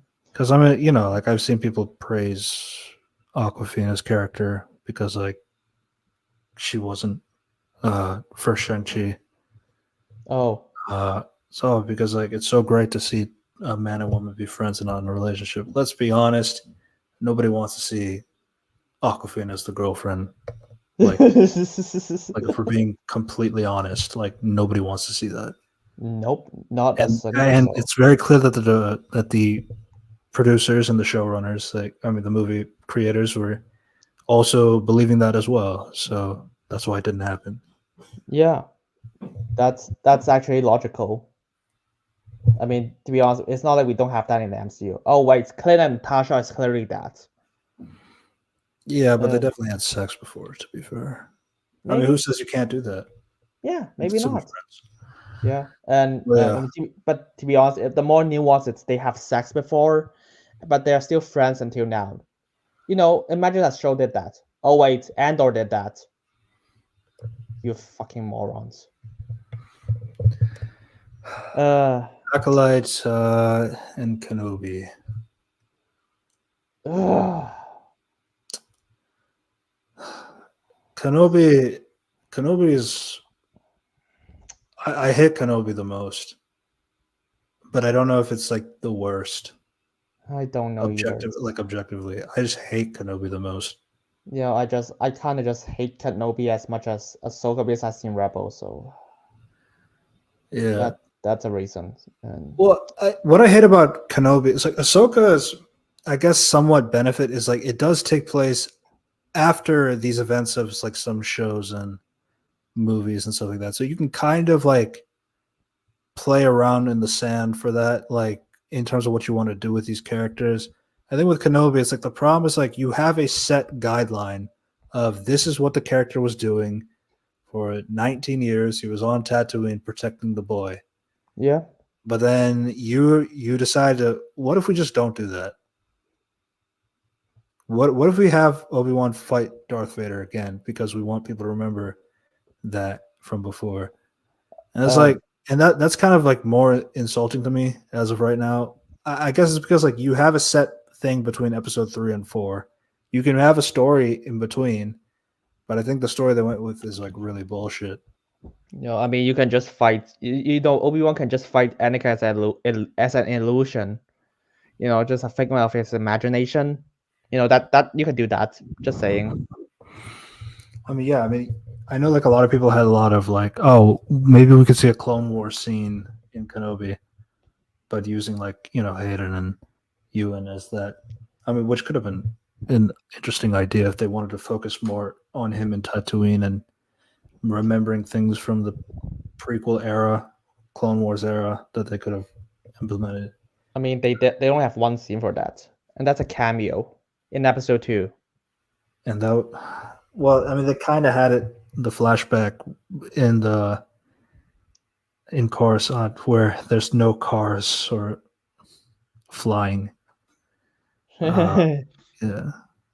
I mean, where did they spend all the Yeah, money? but then like Anakin was like his de aging was not the best. What to be fair, the show is 90 million. I mean, which is comparatively speaking, it's cheaper than a Acolyte. 90 million for 6 episodes. It's compared to Acolyte, 180 million for 9 episodes. I do think the Acolyte does look better. Oh yeah, it does. But There's still, definitely more effort in the costume department, the makeup department, for sure. I mean, the first 2 episodes looks the best, and then Mm. things downhill from that. And But yeah, I mean, like Kenobi. I mean, you have things like obviously what we talked about. Uh, but then you also have like things like this is like really where we get multiple times of like stab in the gut with a lightsaber and nothing happens out of it. Because I've always said that I think the ones happening to Riva is way worse than Sabine, which is always used as the example of the bad one. But yeah, I mean that's like an argument that I always have. yeah, I mean, Um, people and the defense is literally, but you know, Darth Maul survived that in the Clone Wars. And it's different. I mean, even if that's different, even if that's true, I was like, even if that's the case, I was like, dude, I'm still gonna be like that. That's still bullshit.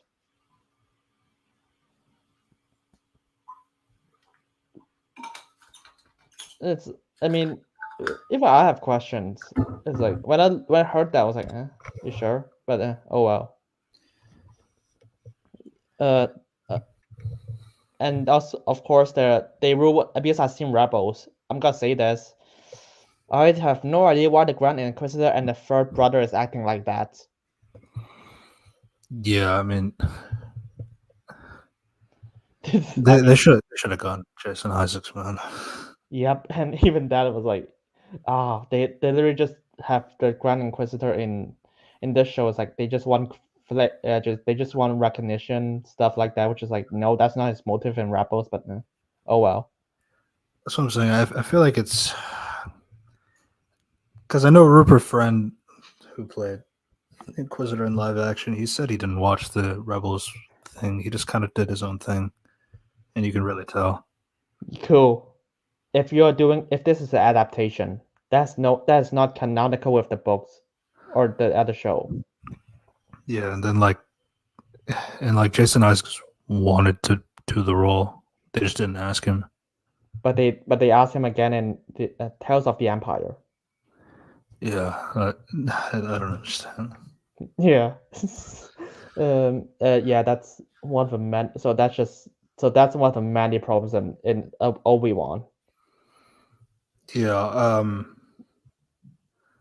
I can at least tolerate Acolyte more than Kenobi, but I still feel like I might have a little bit of a bias of how much I don't like Kenobi, the show. I mean, I clearly dislike Acolyte more because that I just think the show is so spiteful. Yeah, and then Book of Boba Fett. Book of Boba Fett. I feel like Book of Boba Fett was kind of where people were drawing a line. Especially when you had 2 episodes of Mandalorian in a Boba Fett show. And Yeah. where Boba Fett was not in one entire episode, and in that second episode, he was only there for a quick shot, but he doesn't speak in that episode either. Yeah. Mm. Which is so weird. And Book of Boba Fett. Okay, let's just say this. What are the problems of Book of Boba Fett? Uh, Boba Fett's ruined.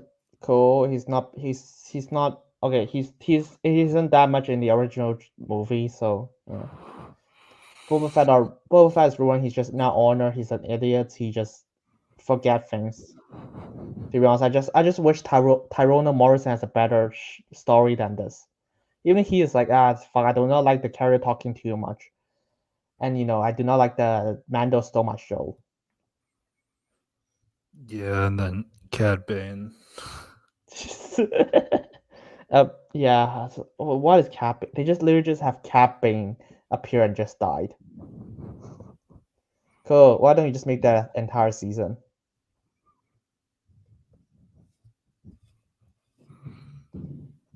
Um. There's and also the fact it's like, what are the others? Oh yeah, that of course is the space bikers. Yeah, but that's when the show got bad. Was the You. space bikers because they're neon colored bikes. Yep. Yeah. So shit. Yeah, the show is mostly filler as well. Fuck.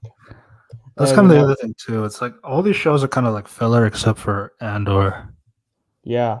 So like when it comes to comparing them, they're pretty equal footing. I mean, obviously one is more damaging to the universe. I do think Acolyte has like a really big damage because it's not just affecting the prequels, the original trilogy, to justify the sequels. That's kind of what's going on. Yeah, it's like they literally just bring back force powers in the sequels. The force flying. They literally gave that to Torben. Was like, what the fuck? Everyone can just fly now. Everyone can just create force fields. You can like freeze kinetic energy to 0. Yeah, When and Kylo Ren takes a blaster shot and freezes it in Force Awakens. yeah, You could do that to people as well. At the very least, that's 30 years, and that's a Sith power. So it's like, fuck it. But you can't tell me creating force field and fly is a Sith power at this point. Yeah, it's in you see the Jedi are using it. Yeah. These are Jedi example. Of course, mining ratio is like a Sith power, maybe. I don't know. I mean, to be honest, I think Ahsoka did more damage to the Force than Obi-Wan. So, but Obi-Wan did worse when it comes to assassinating characters. Yeah, because like I don't think like Ahsoka was like quote unquote assassinated, at least not in like the traditional sense that we're talking about. I don't think Ahsoka does enough Yeah, as a character that really does anything. I mean, the the weirdest thing she does is like she forgives Sabine super easily. and she wanted to commit suicide in episode 5. Yeah, that too. But like it's not like that's not like assassinating. That's just weird. Yeah, the worst assassination is Sabine. So, Yeah. and to be honest, Thrawn is a moron. And I say that because Thrawn in Rebels is also a moron. Literally, he tried to shoot a TIE fighter down with a gun. So and it's like Obi-Wan kind of, and also even Leia is ruined because if you go by original trilogy, he doesn't even care about Obi-Wan's death. But it's supposed to make sense because why would Leia name her son Ben? Well, because they didn't give Luke Skywalker Mara Jade, so now he's just an old man who didn't have a hot redhead wife. If That's Leslie, the real crime, I would say. yep, if Leslie Hadland ever got Mara Jane, I'm gonna murder her. Yeah, I mean to be fair, at least Mara Jade is in the original trilogy era, so she's not touching that stuff for now. Yeah, true. So, yeah. To be honest, we should really break down Boba Fett before Kenobi because Boba Fett is worse. It's better than Kenobi. Boba Fett is better than Kenobi. Yeah, technically, I'll say so. It's just a lot of. I mean, Boba Fett is just. At least there's not as much character ruined. And The best episode of Boba Fett was the Mando episode. yeah, to be fair, that episode is better than any Kenobi episode, I think. That Mando episode is better than a lot of the Mando episodes in Yeah, Mando. fuck. And that episode doesn't even do much. I mean, you just Yeah. have Mando bounty hunting and just talk shit. And of course, I mean, the other thing I didn't mention is the dark saber rule. I'm sorry. I'm sorry. I've seen The rules have changed so often, like Clone Wars, Rebels, Clone Wars, Rebels, Mando, Book of Boba Fett, Mando again. Because I know season 3 added some new rules to it as well.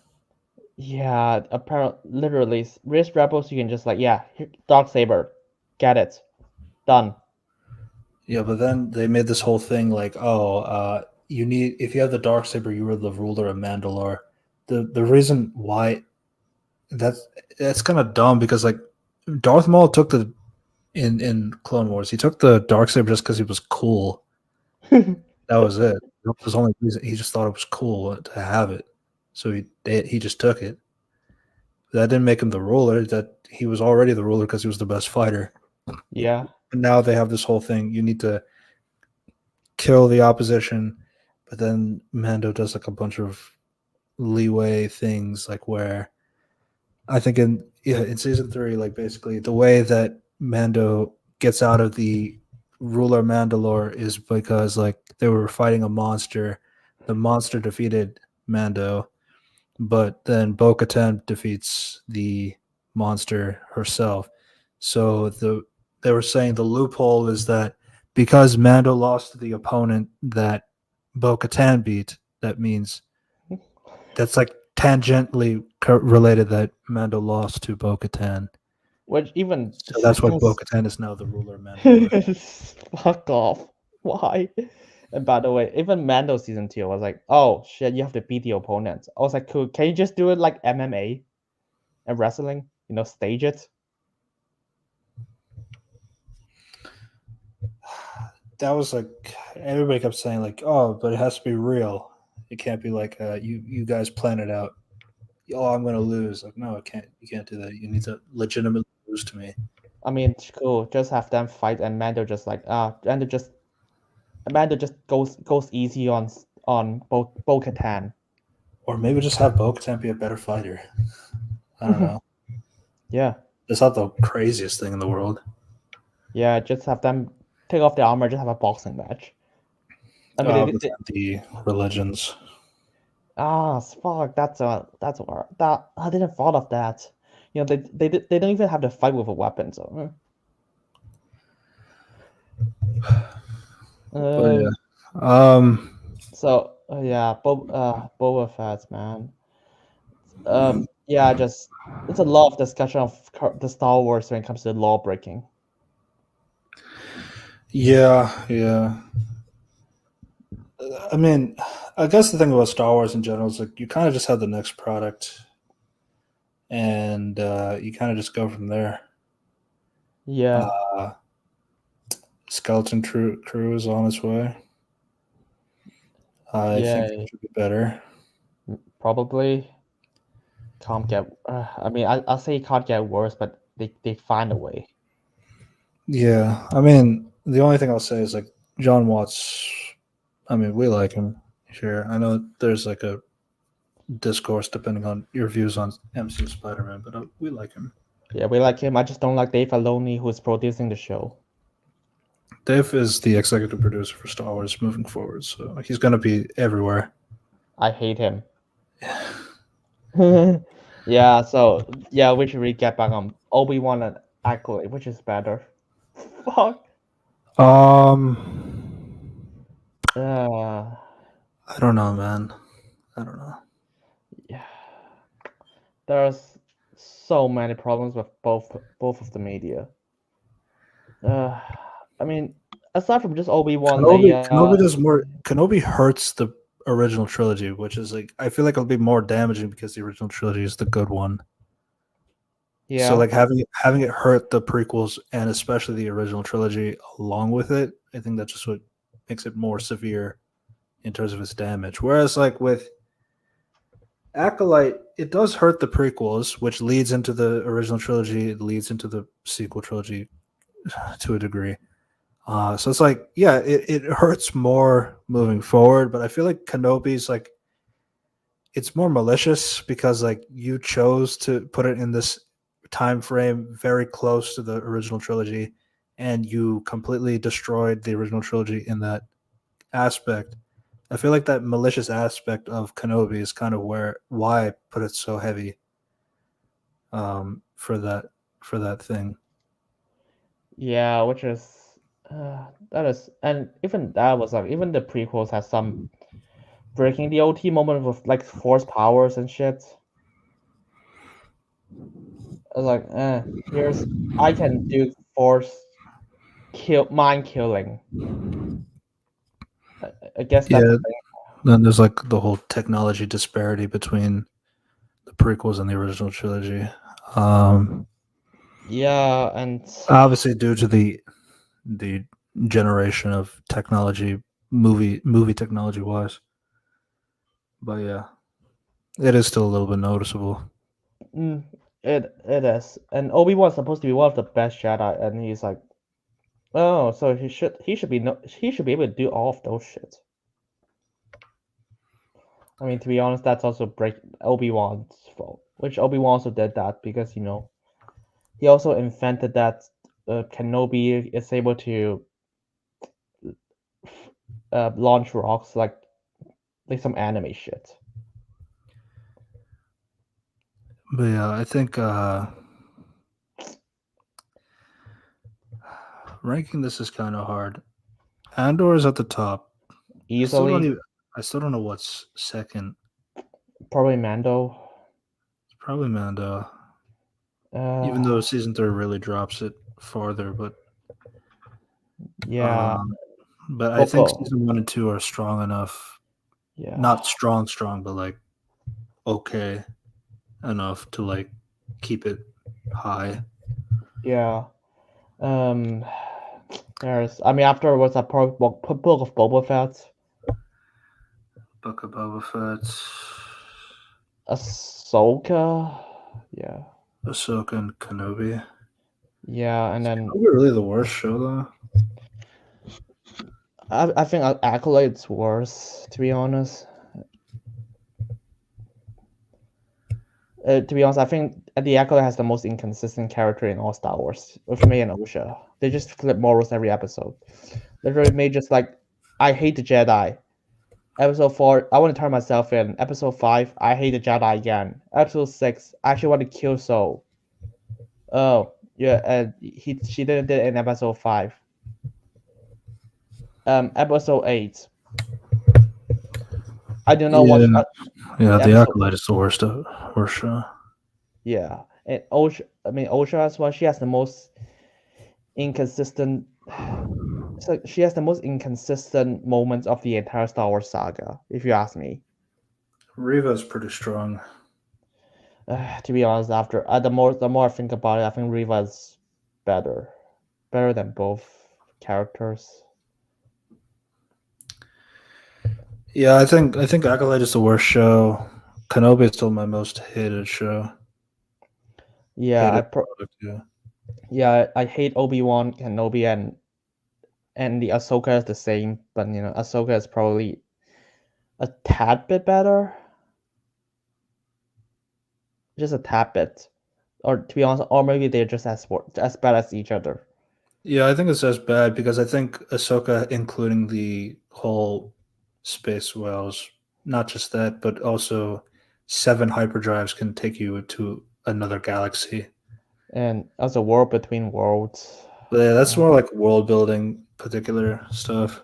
and also like contradicting Rebels characters. Like, I mean, people don't even know that. It's like Sab is not Sab.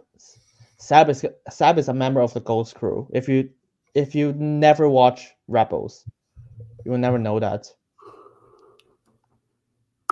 But yeah, I do think like Kenobi's like hurting the original trilogy maliciously is kind of like what really makes it higher for me than in terms of hatred over Ahsoka. But like I guess that still depends on maybe it's because I didn't watch Rebels yet.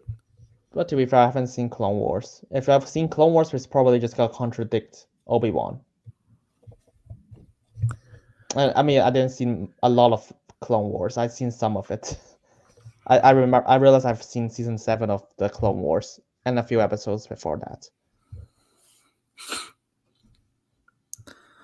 Yeah, that was our breakdown on Star Wars. Another state of Star Wars video. Yep. I mean, the only thing I'm looking forward to is Endor season 2.